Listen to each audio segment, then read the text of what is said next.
चाहिँ आएको हुनाले चाहिँ म 10-15 मिनट अगाडि नै कम्प्युटर खोलिसकेको थिएँ मैले। ए सर हजुर ठिकै छ स्वागत छ सर। हस् धन्यवाद यार हस्। अब साथीहरु आउनुभयो जोडिदै हुनुहुन्छ सर जोडिदै हुनुहुन्छ हजुर। अनि यो मेरो मलाई यो चाहिँ उसमा चाहिँ के रे गुगल मिटमा चाहिँ म धेरै अभ्यस्त छैन।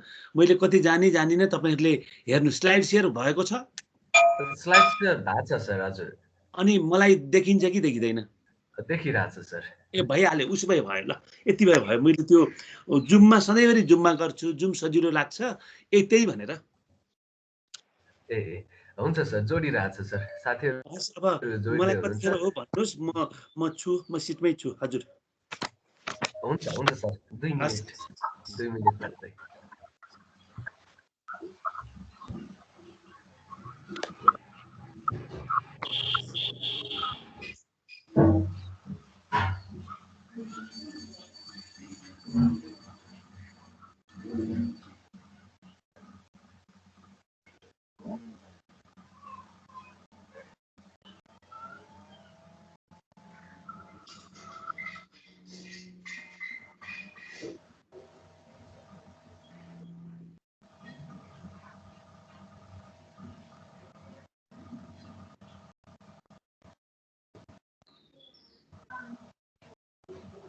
सरको दुईटा बाबुहरु त बाहिर हो कि कहाँ रे सर? यही हो कि? बाहिर छन् यार। त्यही त दुईटै बाबु बाहिर भयो जस्तो लाग्छ। हो यहाँ त म्याडम र तपाई मात्रै त होला के रे? खोइ सहयोगी होला? सहयोगी छैनन्। म सहयोगी राख्ने त्यस्तो स्टाइलको मान्छे होइन नि, आफै गर्छौं काम। त्यही त अरु त त्यही त हामी दुईजना मात्रै छौं, हामी आफै गर्छौं कामहरु। यसो कहिले काहीँ केही यता त्यता गर्नु पर्यो भने मात्रै कोही मान्छेलाई चाहिँ बोलाउने हो, होइन भने हामी भरसक आफै गर्छौं। हजुर सर। अब ठीक छ सर। नयाँ केही किताबहरु पब्लिश हुन्छ सर? अब आज भोलि पर्सिमा जाँच पनि हुन्छ भन्छन्। अब जाँच त होला, पोहोरदेखिको पनि जाँच कतिपय जाँच रोकिएको छ होला।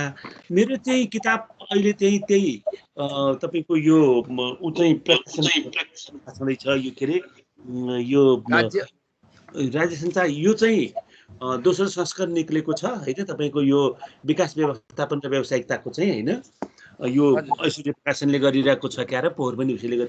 राजस्थानको आधार चाहिँ यो लकडाउन हुनुभन्दा अगाडि मैले 6औं संस्करणको लागि रिभाइज गरेर पठाएको थिएँ। के गरेको मलाई थाहा छैन यार, थाहा छैन। ए होइन आउला त्यसो भए यो होला हजुर। मैले उसको चाहिँ लेखिरहेको छु यार। यो साहित्यको चाहिँ एउटा तत्कालै आउँछ, त्यो प्रेसमा गएको छ। ए हजुर। यो निबन्ध संग्रह साहित्यको आउँदैछ पहिला। एउटा हुन त यसो भन्दा छुचो कुरा होला, यो सरको चाहिँ यो लामो समयको अनुभवलाई सँगालेर एउटा अनुभवको अलि फेरिस्त चाहिँ कहीँ न कहीँ आउने पुस्तालाई पनि हस्तान्तरण गर्न सकिन्छ कि सर? त्यसो गर्न यसो भयो। यो वास्तवमा चाहिँ विशुद्ध अनुभव लेख्दाखेरि व्यक्तिले आफूलाई केन्द्रबिन्दुमा राख्छ र सधैँ आफैले आफ्नो गुणगान गाउँछ। तपाईलाई थाहा छँदैछ हैन? त्यसो गर्नु हुँदैन भन्ने मलाई लाग्छ। मैले यो धेरै जीवनीहरू हेरेँ क्या, अन्तर्मनको यात्रा हेरेँ, यो दरबारको हाम्रो विजयको हेरेँ, हरिदाईको चिनाहाराको मान्छे धेरै पढेँ। पढ्दाखेरि चाहिँ मैले आफूलाई अलिकति स्थापित गर्न अथवा आफूलाई न्याय नगरेको जस्तो लाग्छ क्या। मैले चाहिँ त्यसरी चाहिँ म लेख्दिनँ। अब मैले चाहिँ के गर्छु होला त भन्दा एउटा अनलाइनले भनिरहेको छ मेरो अनुभवलाई उनीहरूले कामसँग रिलेटेड अनुभवलाई चाहिँ एउटा आर्टिकल जस्तो रूपमा चाहिँ प्रकाशन गर्न पाए हुन्थ्यो, रेगुलर प्रकाशन गर्न पाए हुन्थ्यो भन्ने एउटा अनलाइनले भनिरहेको छ। त्यो अनलाइनलाई चाहिँ मैले उसले महिनाको दुई इस्यु भन्छ, मैले एउटा मात्रै भन्न खोजेको छु। त्यो भयो भनेदेखि चाहिँ पछि त्यही किताब त्यसैलाई चाहिँ कम्पाइल गरेपछि किताब पनि हुन्छ। पाठ गरेर त्यसरी मैले कहाँ भन्दाखेरि चाहिँ विशेष सम्झने योग्य घटनाहरू पनि होस्, त्यसले चाहिँ सबैलाई एउटा शिक्षा पनि दिन सक्ने कुराहरू भयो भनेदेखि चाहिँ हुन्छ भन्ने छ। हेरौँ न के हुन्छ, तपाईहरुकै त्यो इच्छामा भर पर्छ त्यो कुरा। हुन्छ सर, हस्, thank you sir, thank you, हस्। धर्म सर, अब क्लास स्टार्ट हुने हो त? ए, धर्म सरको म्युट रहेछ। सर हजुर सुरु गरौँ सर। सर नमस्कार। विद्यार्थी साथीहरू 48 जना जति जोडिनु भयो। उसो भए ठिक छ, जोडिँदै गर्नुहुन्छ। ठिकै छ, हामी सुरु गरौँ सर। स्वागत छ हजुरलाई, एकदमै स्वागत छ। विद्यार्थी साथीहरूलाई सानो रिक्वेस्ट चाहिँ के गरेँ भने क्लास अवधिभर चाहिँ क्वेसन चाहिँ नगरिदिनु होला। अन्तमा सरले 5-7 मिनट 10 मिनट समय दिनुहुनेछ। त्यसको लागि सर सुरु गरौँ सर। स्वागत छ जनप्रशासन। हजुर, हाम्रो धर्मजी लगायत सबै आयोजक साथीहरू, यो एमपिए क्याम्पस को ब्याकग्राउन्डमा हुनुहुन्छ सबैजनालाई मैले सर्वप्रथम त मैले नमस्कार गरेँ, र जो सहभागी साथीहरू हुनुहुन्छ सबै साथीहरूलाई पनि मैले नमस्कार गरेँ। र मैले चाहिँ यो नेपालमा सार्वजनिक नीति तर्जुमाको व्यावहारिक पक्ष भनेर मैले थ्योरीको कुराहरू गर्दिनँ। अब थ्योरीमा हामीले विभिन्न प्रकारको मोडेलहरू पढेका होला, विभिन्न प्रकारले चाहिँ हामीले टेक्स्ट बुक पनि पाउँछौँ, तर ती विषयवस्तुहरू चाहिँ नेपालमा सार्वजनिक नीति अथवा सार्वजनिक नीति भन्दा पनि राष्ट्रिय नीति भनौँ न। थ्योरीमा पढ्दा हामी सार्वजनिक नीति भनौँला, जब हामी व्यावहारिक पाटोमा गएपछि राष्ट्रिय नीति भन्छौँ। राष्ट्रिय नीति कसरी तर्जुमा हुन्छ भन्ने विषयमा मेरो अनुभव, मैले केही आफू नीतिमा तर्जुमामा संलग्न भएको आधारबाट सहसचिव पछाडि त सहसचिवको पद र सचिवको पदमा चाहिँ रहँदाखेरि 4-5 वटा मैले चाहिँ नेतृत्व गरेको छु। प्राविधिक नेतृत्व बनाउन सरकार बनाउने प्राविधिक नेतृत्व गरेको छु। त्यो नेतृत्व गर्ने सन्दर्भमा चाहिँ जस्तो राष्ट्रिय भूमि नीति 2075, गरिबी निवारण नीति 2076, अथवा चाहिँ सोसियल सेफगार्ड पोलिसी, हरित अर्थतन्त्रको खाका हैन, लगायतको चाहिँ तपाईँको यो लो तपाईँको चाहिँ इमिसन स्ट्राटेजी, यिनीहरू बनाउन चाहिँ अलिकति लागि म, अथवा चाहिँ यो दिगो विकासको लक्ष्यलाई पनि हामीले चाहिँ एउटा नीतिको रूपमा राखिदिनुहोस्, यिनीहरू गर्नको लागि लाग्यो हामी। त्यो लागेको आधार मैले चाहिँ त्यसैको कुरालाई आधार मानेर चाहिँ यो मेरो स्लाइड कान, त्यसैलाई आधार मानेर चाहिँ मैले के भनि त भन्दाखेरि चाहिँ यो आफ्नो व्यावहारिक कुराहरू भन्छु। अब यो व्यावहारिक कुराहरू भन्ने सन्दर्भमा मैले चाहिँ थोरै एउटा दुईटा स्लाइडमा चाहिँ मैले नीतिकै विषयमा पनि साथीहरूको बुझाइहरू कस्तो छ र मेरो बुझाइ र साथीहरूको बुझाइलाई मैले राख्छु। त्यस पछाडि चाहिँ एउटा राम्रो नीति बन्नलाई कस्तो कुराहरू हुनुपर्छ, प्री कन्डिसनको कुराहरू गरेपछि म नेपालको राष्ट्रिय नीति तर्जुमा कसरी भयो र नीति प्रक्रियालाई चाहिँ सुधार कसरी गर्नुपर्छ। अहिले हामी सङ्घीय तहमा गएका छौँ। सङ्घीय तहमा गएको सन्दर्भमा चाहिँ धेरै तपाईँको चाहिँ निकायहरू, धेरै चाहिँ तपाईँको चाहिँ सरकारका तहहरू छन्। अब 761 सरकारै भए, फेरि विषयगत मन्त्रालयहरू भए, आफ्नो कार्यक्षेत्रमा नीति बनाउनको लागि उनीहरूलाई चाहिँ संविधानले पर्मिट गर्छ। उनीहरूमा त्यो सामर्थ्य पनि छ, उनीहरूमा त्यो शक्ति पनि छ। यसकारणले चाहिँ अब संहितामा चाहिँ नीति कसरी चाहिँ हाम्रो कार्यान्वयन गर्ने होला, कसरी तर्जुमा गर्ने होला, कार्यान्वयन पनि नभनौँ, तर्जुमा गर्ने होला। र त्यो तर्जुमा गर्दाखेरि चाहिँ एउटा नीतिको बाढी हुनसक्छ, धेरै नीतिहरू हुन सक्छन्। नीतिले चाहिँ नीतिग्राहीलाई, पोलिसी बेनिफिसियरीलाई चाहिँ अलमल गर्छ कि नीतिको चाहिँ लाभ पस्किन्छ त भन्ने सन्दर्भमा मैले चाहिँ प्रस्तुत गरेर चाहिँ अन्तमा चाहिँ केही जिज्ञासा भए मैले साथीहरूसँग 10-15 मिनट जिज्ञासाको कुराहरू पनि गर्छु। र मैले यो नीतिलाई चाहिँ के भन्ने त भनेर भन्दाखेरि चाहिँ यो भागवत गीताबाट सुरु गरेँ। भागवत गीता कहिलेकाहीँ पढ्छु, तपाईँहरूलाई पढाउने बेला नहुँदाखेरि बिहान पढ्छु एक गद्य। भागवत गीतामा चाहिँ भगवान श्री कृष्णले के भन्नुभएछ त भन्दा महान व्यक्तिको अभिव्यक्ति नै नीति हो भन्नुभएछ। महान व्यक्ति को होला? अहिलेको हिजो त भगवान कृष्ण हुनुहुन्थ्यो वा भगवान मर्यादा पुरुषोत्तम राम हुनुहुन्थ्यो, हामीले यसरी मान्थ्यौँ। राज्य प्रक्रिया व्यवस्थित थिएन, अथवा चाहिँ अलिकति बढी क्यारिस्मेटिक लिडरहरू पनि आउँथे। उनीहरूले बोलेका बोलीहरूलाई चाहिँ समाजले मान्थ्यो, किनभने उनीहरू उदाहरणीय थिए। उनीहरूले बोलेका कुराहरू हामीले अवलम्बन गर्दाखेरि चाहिँ सामाजिक जीवन प्रणाली व्यवस्थित हुन्थ्यो, राज्य प्रणाली व्यवस्थित हुन्थ्यो। यसले नैतिकता सदाचारको कुराहरूलाई व्यक्त गर्छ। त्यो अलि म्युट साथीहरूले गर्दै होला भनेपछि अहिले चाहिँ महान व्यक्ति छैन। महान व्यक्ति छैन। महान व्यक्तिको ठाउँमा हामीले कसलाई बोल्ने भन्ने त भन्दा संस्था मात्रै महान हुन्छ। संस्था को हो त? राज्य हो। सबभन्दा ठुलो र मल्टिपर्पज संस्था भनेको राज्य हो। त्यस कारणले गर्दा अब उसो भए के हो त भन्दा राज्य इच्छाको अभिव्यक्ति अथवा राज्यको अभिव्यक्ति नै नीति हो।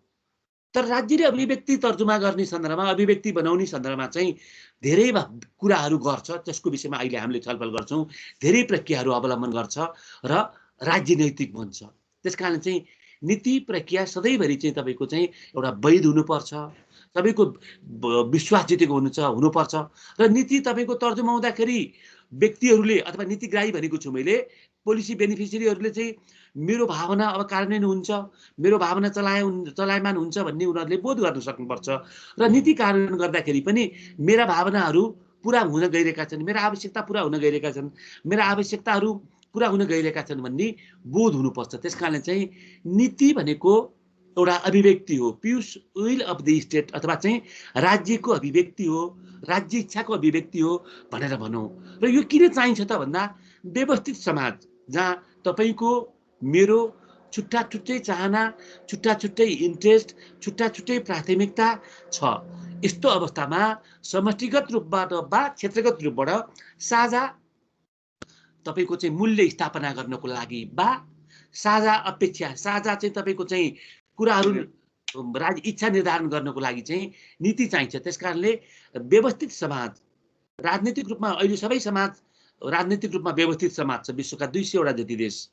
यी व्यवस्थित समाजमा राज्य सञ्चालनको आधार वा समाज सञ्चालनको आधार भन्नु नै के हो त भन्दाखेरि चाहिँ नीति हो, जसरी हामीले अघि भगवान कृष्णले भन्नुभएको थियो।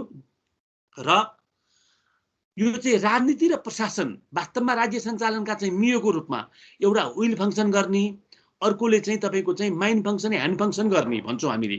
राजनीतिले अपेक्षाहरू, इच्छाहरू राख्छ, बुन्छ र प्रशासनले चाहिँ के गर्छ त भन्दा त्यसलाई चाहिँ एउटा मिएको रूपमा त्यसलाई कार्यान्वयन गर्ने, त्यसलाई चाहिँ व्यवस्थित स्वरूपमा ढाल्ने, कार्यात्मक स्वरूप दिने कामहरू गर्छ। त्यसकारण चाहिँ व्यवस्थित समाज सञ्चालन गर्ने सन्दर्भमा चाहिँ सार्वजनिक नीति अथवा राष्ट्रिय नीतिको चाहिँ असाध्यै ठुलो साझा संयन्त्रको रूपमा काम गर्छ। त्यसकारण चाहिँ कुनै पनि समाजमा, नेपाल भनौँ न, नेपाल लोकतान्त्रिक समाज हो, यो लोकतान्त्रिक समाजमा राष्ट्रिय नीतिहरू वा सार्वजनिक नीतिहरूको धेरै महत्त्व रहेछ भनौँ।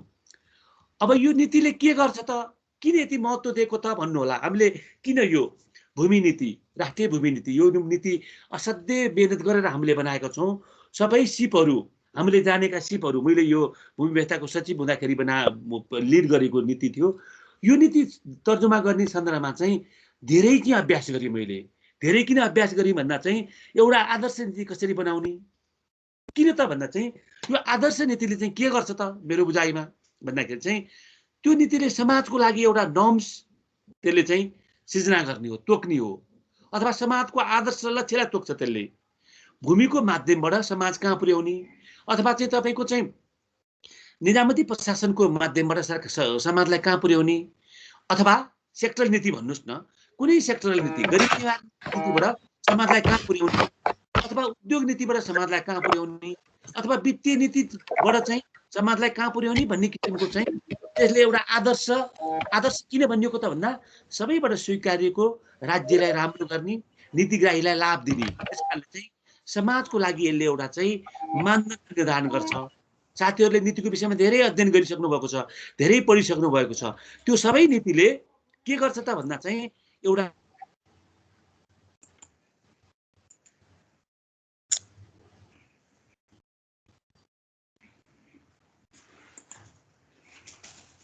नेटमा समस्या आए जस्तो छ।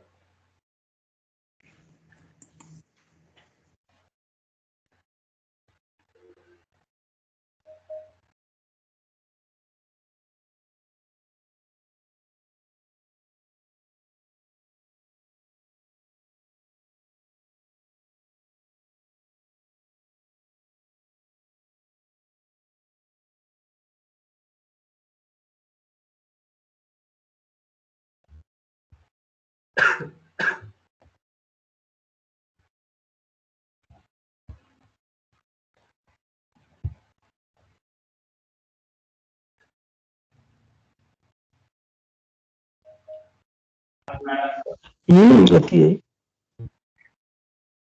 वर्मा जी, हजुर सरको नेटमा समस्या आयो क्या? नेटमा समस्या आछ, लिभ भन्नुभयो।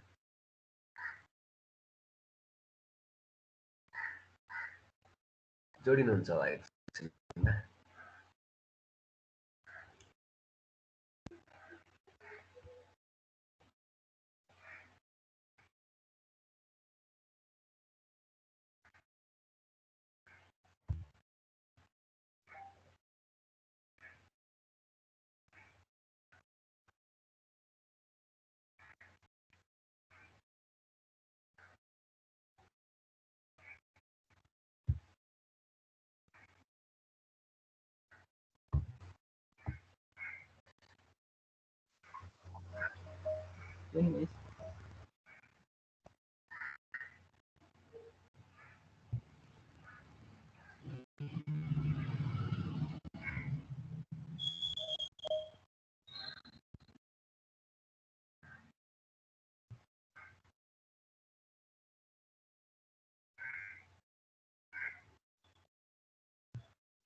खै त के भयो ए धर्म सर के भयो सर उहाँको नेटमा समस्या आए जस्तो छ मसँग सर। हजुर हजुर हजुर हजुर के नेट गएको हो सर? ए हस् हस् हस् ए हस् हस्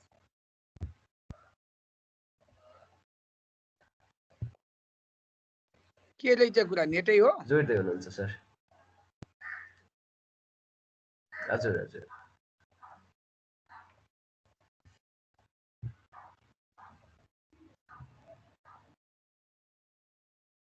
पानी परिरहेछ।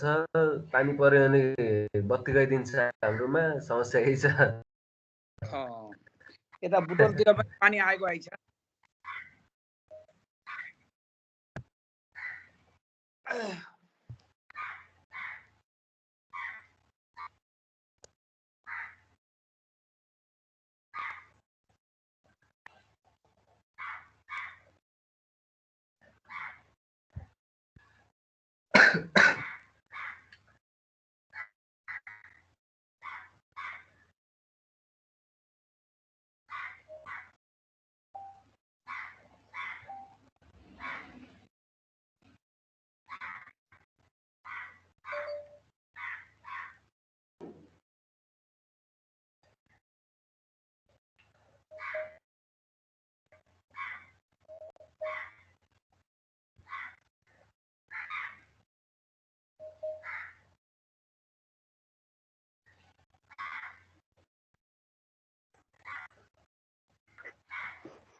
सर हजुर जोडिन अलिक गाह्रै भएछ। यहाँ देखिरहेछ नि सर हजुरलाई। ए त्यही त उता बोलिराख्नु भएको रहेछ।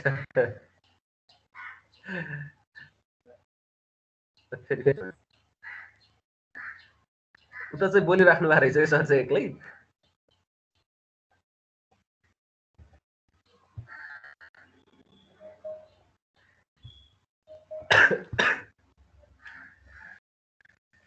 ए सर जोडिनु पर्यो।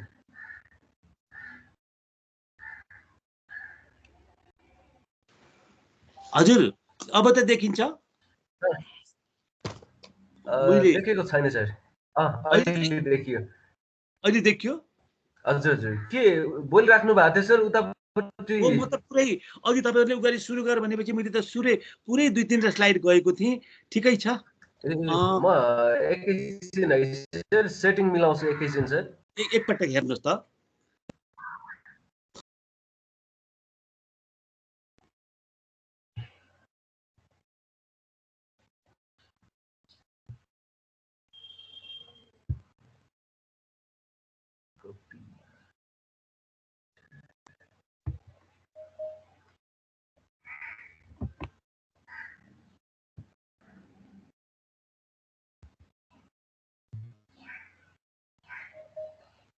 सर माइक अनम्युट गर्नु होला।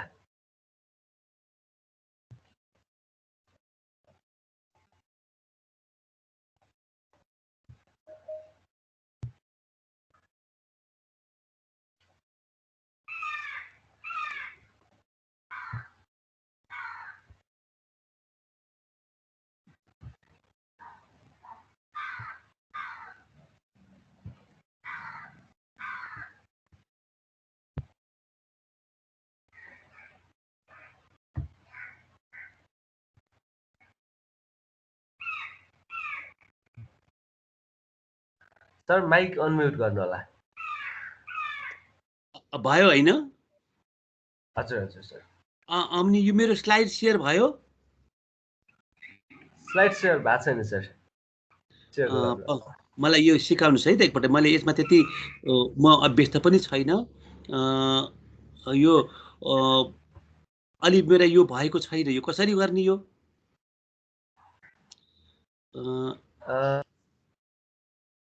अघि त अघि भएको थियो।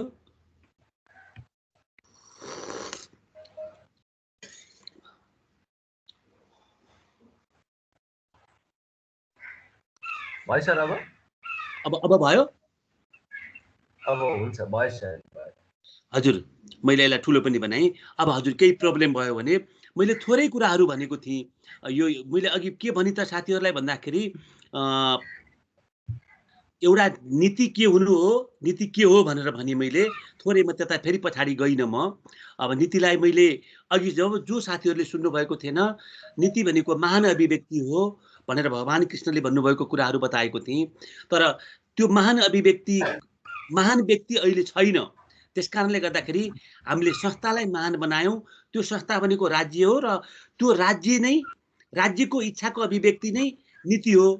तर राज्यले त्यस्तो नीति तर्जुमा गर्दाखेरि चाहिँ के गर्छ त भन्दा चाहिँ समस्त समाजलाई व्यवस्थित गर्ने सोच राखेको हुन्छ र व्यवस्थित समाज चाहिँ नीतिबाट चल्छ भनेर मैले राजनीतिक रूपमा व्यवस्थित भएको समाज सञ्चालन गर्नु प्रमुख आधार नै मैले नीतिको रूपमा नीतिलाई लिएको थिएँ भनेदेखि र राजनीति र प्रशासन त्यसका चाहिँ मियोको रूपमा काम गर्छन् भनेको थिएँ। यति भनेको थिएँ।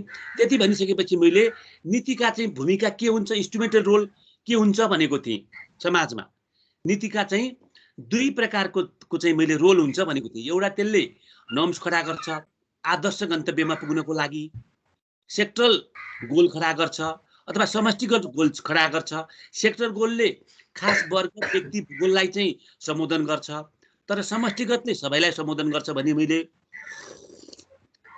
र यसरी चाहिँ गोल सेट गरिसकेपछि वा नर्म सेट गरिसकेपछि त्यहाँ पुग्नको लागि बाध्य पनि गराउँछ, नियन्त्रण पनि गर्छ, समाजलाई नियन्त्रण गर्ने। उसो भए यो चाहिँ के त भन्दाखेरि चाहिँ एउटा नर्म सेटिङ गर्ने टुल्स पनि हो र अनि अर्को चाहिँ तपाईँको समाजलाई कन्ट्रोल गर्ने टुल पनि हो भने मैले।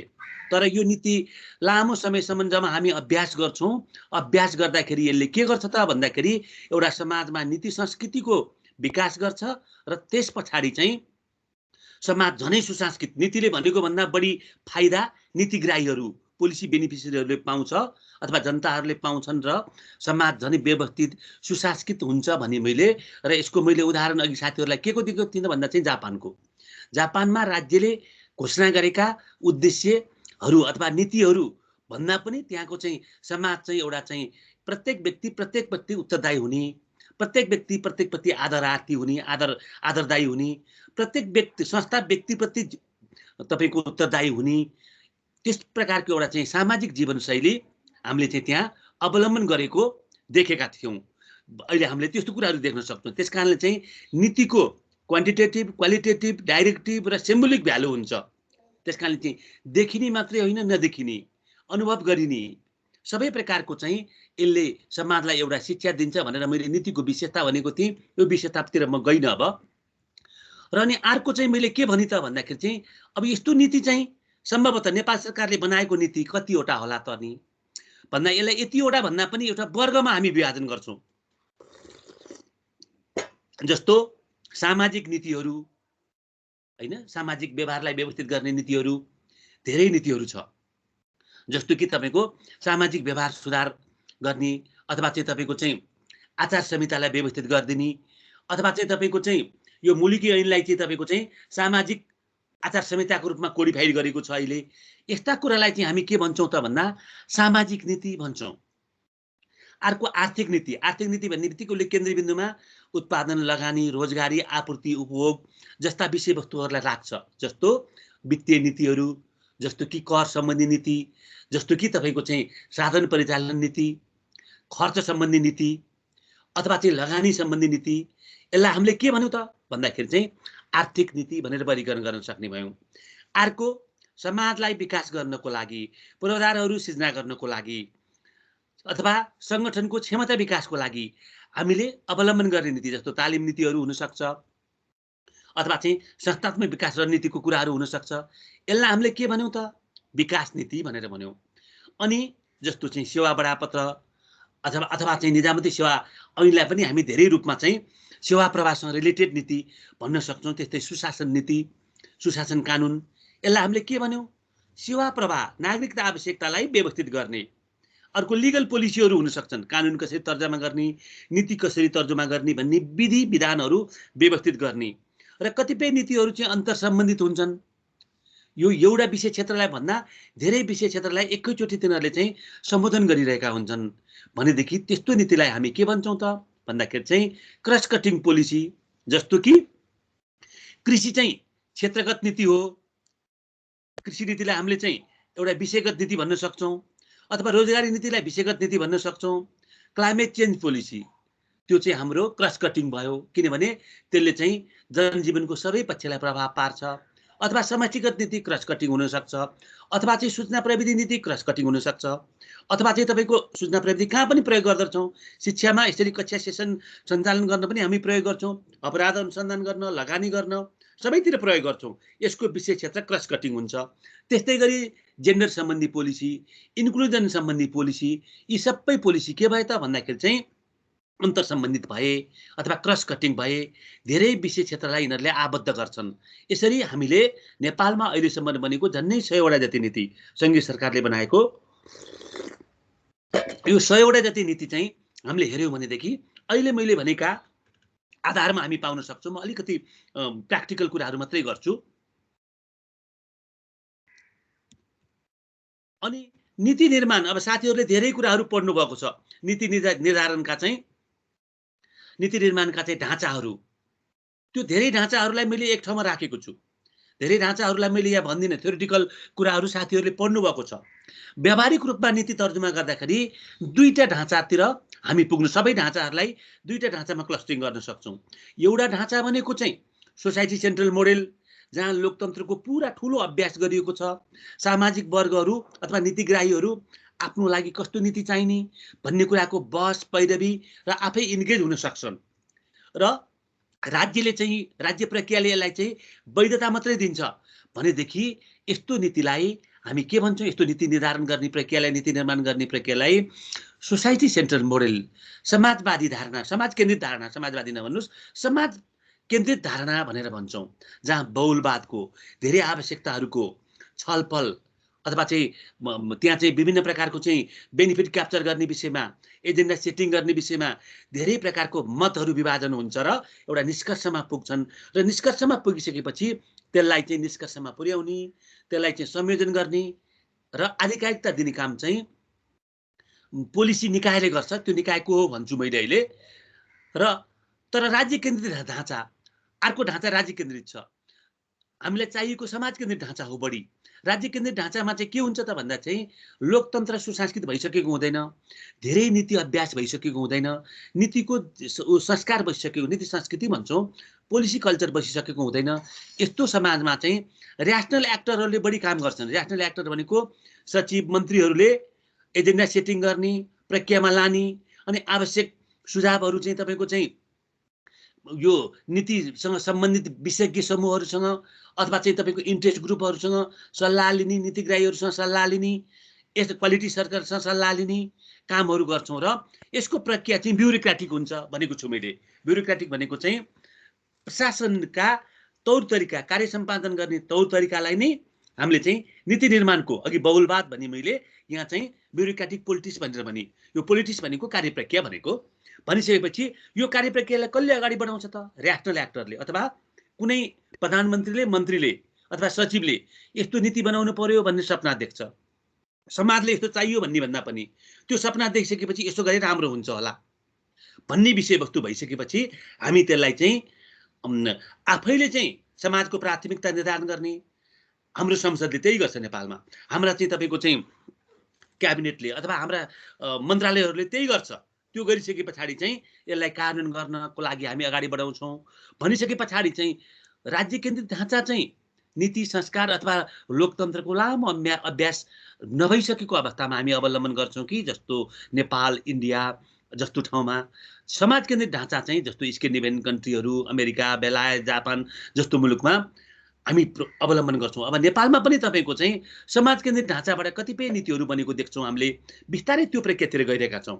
जस्तो इन्क्लुजन सम्बन्धी कुराहरू, महिलाको जेन्डरको विषयवस्तुहरू, अथवा सबभन्दा राम्रो उदाहरण मैले के दिन्छु त भन्दाखेरि यो ट्रेड युनियन सम्बन्धी ऐन, मानवाधिकार ऐन, मानवाधिकार आयोग सम्बन्धी ऐन, यी नीति हुन्, राष्ट्रिय महत्त्वका नीति हुन्।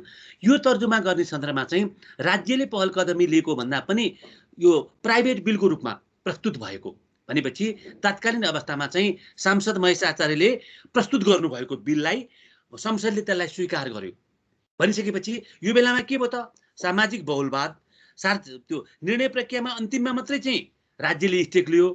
यस सम्बन्धी सम्पूर्ण प्रक्रिया चाहिँ के भएको थियो त भन्दा चाहिँ नीतिग्राहीहरूसँग छलफल, त्यसका विज्ञहरूसँग छलफल गरेर निष्कर्ष निकालेका थियौँ। उसो भए हरेक लोकतान्त्रिक मुलुकहरू चाहिँ बिस्तारै चाहिँ हामी राज्य केन्द्रित ढाँचाबाट समाज केन्द्रित ढाँचातिर गइरहेका रहेछौँ भन्छौँ। अझ नेपालमा चाहिँ नीति तर्जुमा गर्ने एउटा ढाँचा छ। यो ढाँचालाई मैले मिचेल मोडेल भनेको छु। मिचेल दाजुभाइले बनाएको निर्धारण गरेको भएको हुनाले यसलाई चाहिँ मैले मिचेल भनेको। एलाइड थ्योरी अथवा तपाईँको सिस्टम थ्योरी के भन्नुहुन्छ तपाईँले, त्यतातिर अहिले म जान्न। ऱ्यासनल इन्क्रिमेन्टल थ्योरी होइन, बााउन्डेड ऱ्यासनालिटीको कुराहरू त्यतातिर म गइनँ। पब्लिक थ्योरी त्यतातिर गइनँ। म मात्रै व्यावहारिक रूपमा हामीले के गरेका छौँ मात्रै भन्छु मैले। अब नेपालमा चाहिँ कस्तो छ त भन्दा खास विषयवस्तुमा कुनै वर्गले अथवा कुनै ऱ्यासनल एक्टरले कहिलेकाहीँ चाहिँ कुनै तपाईँको चाहिँ इन्ट्रेस्ट ग्रुपले चाहिँ यस्तो गर्नुपर्छ भनेर चाहिँ नीति माग राख्छ, बार्गेन गर्छ। त्यो बार्गेन गरिसकेपछि त्यसको विषयमा चाहिँ कहिले काहीँ हामी के गर्छौँ, हुन्छ वा हुँदैन भनेर चाहिँ त्यसलाई चाहिँ छलफलमा लिएर आउँछौँ। छलफलमा लिएर आइसकेपछि हुन्छ भन्ने निष्कर्ष निक्ल्यो भने कोअपरेसन भयो, त्यो पोलिसी एजेन्डा बन्छ र पोलिसी एजेन्डा बनेपछि राज्यले एडप्ट गर्छ, घोषणा गर्छ। घोषणा गर्ने एडप्ट गर्ने प्रक्रियाहरू छ म भन्छु अहिले। त्यस पछाडि चाहिँ तर जब हामी कोअपरेसनमा पुग्दैनौँ भने कन्फ्लिक्ट हुन्छ। तपाईँ मेरो विचार विमर्शहरू जस्तो संविधान निर्माण गर्ने सन्दर्भमा, इन्क्लुजनको नीति लिएर आउने सन्दर्भमा चाहिँ निजामती सेवा ऐन बनाउने सन्दर्भमा अहिले त्यही भइरहेको छ। हामी कन्फ्लिक्ट हुन्छ को बिचमा त भन्दा चाहिँ एउटा इन्ट्रेस्ट ग्रुपको विषयमा अर्को इन्ट्रेस्ट ग्रुप अथवा एउटा समुदाय नीतिग्राही र अर्को नीतिग्राहीको बिचमा चाहिँ पोलिसीको बेनिफिट क्याप्चर गर्नको लागि वा विन विन पोजिसनमा हामी पुग्दैनौँ भन्ने किसिमबाट चाहिँ अथवा बढी मैले चाहिँ पोलिसी बेनिफिट लिन पाए हुन्थ्यो भन्ने आधारबाट कन्फ्लिक्ट हुन्छ। र अन्ततः यस्तो कन्फ्लिक्ट भयो भने यसलाई समाधान खोज्ने काम चाहिँ फेरि राज्य प्रक्रियाको हो। उसले कन्ट्रोल गर्छ। जस्तै संविधान, ठ्याक्कै संविधानलाई तपाईँले लिनुहोस्, निजामती सेवा ऐनलाई उदाहरण लिनुहोस्, अथवा चाहिँ तपाईँको चाहिँ यो राष्ट्रिय नीतिलाई उदाहरण लिनुहोस्। यसलाई हामीले के भन्यौँ त भन्दाखेरि कन्ट्रोल गर्छ राज्यले चाहिँ, उसले यसलाई एउटा आधिकारिकता दिन्छ र इक्विलिब्रियम पोजिसन प्राप्त हुन्छ। अथवा राज्यले चाहिँ जहिले पनि के गर्छ त भन्दा चाहिँ सबै वर्गलाई चाहिँ विन विन कुनै पोलिसी बनायो भने एउटा वर्गलाई अलिक बेफाइदा हुन्छ, अर्को वर्गलाई अलि बढी फाइदा हुन्छ। त्यसकारण चाहिँ भर्सक बेनिफिट सेयरिङ चाहिँ पोलिसी बेनिफिटको सेयरिङ चाहिँ विन विन पोजिसनमा होस्, होइन भने पनि त्यसको चाहिँ स्वीकार्यताको हद होस्। स्वीकार्यतालाई पनि हामीले विन विन भन्छौँ। यस्तो अवस्थालाई हामीले इक्विलिब्रियम पोजिसन भन्छौँ। यस्तो प्राप्त गर्छौँ र नीति घोषणा हुन्छ। धेरै नै उहरू छन् भन्यो मैले। अब नीति प्रक्रियामा चाहिँ को पात्रहरू छ त संलग्न हुन्छ त? विश्वव्यापी रूपमा लोकतान्त्रिक मुलुकहरूमा पनि नेपालमा पनि भन्दा 3 प्रकारको एक्टरहरूले नीति तर्जुमामा काम गरिरहेको छन्। मैले त्यो देखेको छु। एउटा सामाजिक सङ्गठनहरू अथवा सक्रिय नागरिकहरू, अर्गनाइजेसन अफ द सोसाइटी, घर परिवार, नागरिक समाज, मिडिया, अथवा चाहिँ तपाईँको चाहिँ सत्तामा नगएको पोलिटिकल पार्टी, अथवा चाहिँ तपाईँको चाहिँ नन स्टेट एक्टरहरू सबै नै। यसले के गर्छ त? यसको भूमिका के त भन्दा नीतिको विषयवस्तुमा पैरवी गर्ने, नीतिलाई एजेन्डामा लैजानको लागि अथोरिटीलाई चाहिँ प्रभाव पारिदिने, अघि मैले भनेको जस्तो कोअपरेसन, कन्ट्रोल, कन्फ्लिक्ट, कम्पिटिसनमा जाने कुराहरू चाहिँ यसले गर्छ। भनेदेखि अर्को निकाय हुन्छ। यसलाई हामीले के भन्छौँ त? राज्य अन्तर्गतका सङ्गठनहरू वा अर्गनाइजेसन अफ द सोसाइटी। यो organisation of the state system, society होइन, स्टेट सिस्टम। यो स्टेट सिस्टमलाई डोमिनेट कसले गर्छ त भन्दा पोलिटिक्सले गर्छ। किनभने हामीलाई राजनीतिलाई नै हामीले मेगा पोलिसी भन्छौँ। त्यस कारण चाहिँ ठुलो बृहत खाकाले त्यसलाई हामीले चाहिँ बृहत संयन्त्रले हामीलाई चाहिँ डोमिनेट गरेको हुन्छ। भनेपछि चाहिँ यहाँ चाहिँ को हुन्छ त? ब्युरोक्रेसी हुन्छ, मन्त्रालयहरू हुन्छन्, विभागहरू हुन्छन्, कोर्टहरू हुन्छ, होइन, संसद हुन्छ। यसले चाहिँ के गर्छ त? औपचारिक प्रक्रियामा चाहिँ सोसाइटीका चाहिँ भावनाहरू पुरा गर्नको लागि, अपेक्षा पुरा गर्नको लागि अथवा आवश्यकतालाई सम्बोधन गर्नको लागि उसले औपचारिक प्रक्रियामा लाने, स्रोत साधनको विनियोजन गर्ने, संस्थागत एरेन्जमेन्ट गर्ने काम चाहिँ कसले गर्छ त भन्दाखेरि चाहिँ अर्गनाइजेसन अफ दि स्टेट सिस्टमले गर्छ। जस्तो कि मन्त्रालयहरूले, जस्तो कि तहगत सरकारहरूले, जस्तो कि सर्वोच्च अदालतले, जस्तो कि सबैभन्दा बढी भन्न खोजेको चाहिँ मैले मन्त्री परिषद सचिवालयले। अनि अन्तर्राष्ट्रिय समुदायका सङ्गठनहरू पनि हुन्छन्। अहिले त विश्व चाहिँ तपाईँको चाहिँ विभिन्न कारणबाट धेरै नेटवर्कमा हामी विश्व समुदायसँग आबद्धित छौँ। यो अवस्थामा हाम्रा असल अभ्यासहरू अरूले एडप्ट गरिरहेका छन्, अरूका असल अभ्यासहरू हामीले एडप्ट गरिरहेका छौँ। यस्तो सन्दर्भमा चाहिँ organisation of the internal system यसले के गर्छ त भन्दा प्रभाव पार्ने, स्रोत साधनको उपलब्धता दिने, सहजीकरण गर्ने लगायतका कुराहरू चाहिँ कसले गर्छ त भन्दाखेरि चाहिँ उसको वैध भूमिका हुँदैन। वैध भूमिका सामाजिक सङ्गठनको नि हुँदैन, वैध भूमिका अन्तर्राष्ट्रिय समुदायको पनि हुँदैन। वैध भूमिका चाहिँ स्टेट सिस्टमको मात्रै हुन्छ। नेपाल जस्तो तपाईँको चाहिँ यो सोसाइटी सिस्टम होइन, स्टेट सिस्टमको मोडेल अवलम्बन गरेको नीति तर्जुमाको प्रक्रियामा त झनै मन्त्रालय, विभाग र राज्यका संरचनाहरूको भूमिका झनै ठुलो हुन्छ भन्छु मैले। अब यस्तो भइसकेपछि मैले अब एउटा नीति तर्जुमा गर्ने बेलामा चाहिँ हामी के कुराहरू हेर्छौँ त? त्यो नीति राम्रो हो कि होइन, त्यो नीति बनाउन आवश्यक थियो कि थिएन भन्ने सन्दर्भमा एजेन्डा सेटिङ गर्नुभन्दा अगाडि हामीले एउटा रेक्की गर्न पर्ने हुन्छ। रेक्की भनेको एउटा डेस्क मोनिटरिङ गर्नुपर्ने अथवा एउटा निर्कुल निकाल्न पर्ने हुन्छ। त्यो निर्कुल निकाल्ने बेलामा अथवा एजेन्डाको विश्लेषण गर्ने बेलामा, एजेन्डा सेटिङ गर्ने बेलामा, कार्यसूची निर्धारण भन्नुहोस् अथवा ड्राफ्टिङको बेलामा हामीले के हेर्छौँ त भन्दाखेरि चाहिँ मुख्य गरेर चाहिँ तपाईँको चाहिँ 7 वटा जति विषयवस्तुलाई बढी ध्यान राख्छौँ हामीले। पहिलो भनेको के त? Inline with the constitution, government vision अथवा सरकारको चाहिँ नीति कार्यक्रम, सरकारको प्रतिबद्धता संविधानसँग त्यो चाहिँ मेल खान्छ कि खाँदैन। यिनीहरूसँग मेल नखाने नीति हामीले बनाउन पाउँदैनौँ। किन त भन्दा चाहिँ संविधानले नै राज्य सञ्चालनको खाका दिएको हुन्छ। संविधानका भावना विपरीत रहेर हामी काम गर्न पाउँदैनौँ। कस्तो भावना दिएको छ भन्छु मैले अहिले। र अनि अर्को कुरा चाहिँ समस्या समाधानको लागि नीति आवश्यक भएको हो कि होइन, यदि त्यत्तिकै हामीले बौद्धिक अभ्यास गर्न खोजेको हो कि वास्तविक रूपमा एक्चुअली निडेड छ के को लागि त? सामाजिक समस्या सम्बोधन गर्नको लागि। दोस्रोमा हेर्छौँ हामी, पहिलो त प्रस्तावित कुराहरू एजेन्डामा लानको लागि हुन्छ कि हुँदैन, अथवा यो चाहिँ हाम्रो सरकारको नीति कार्यक्रम संविधान भिजनसँग चाहिँ एलाइन गर्छ कि गर्दैन हेरौँ।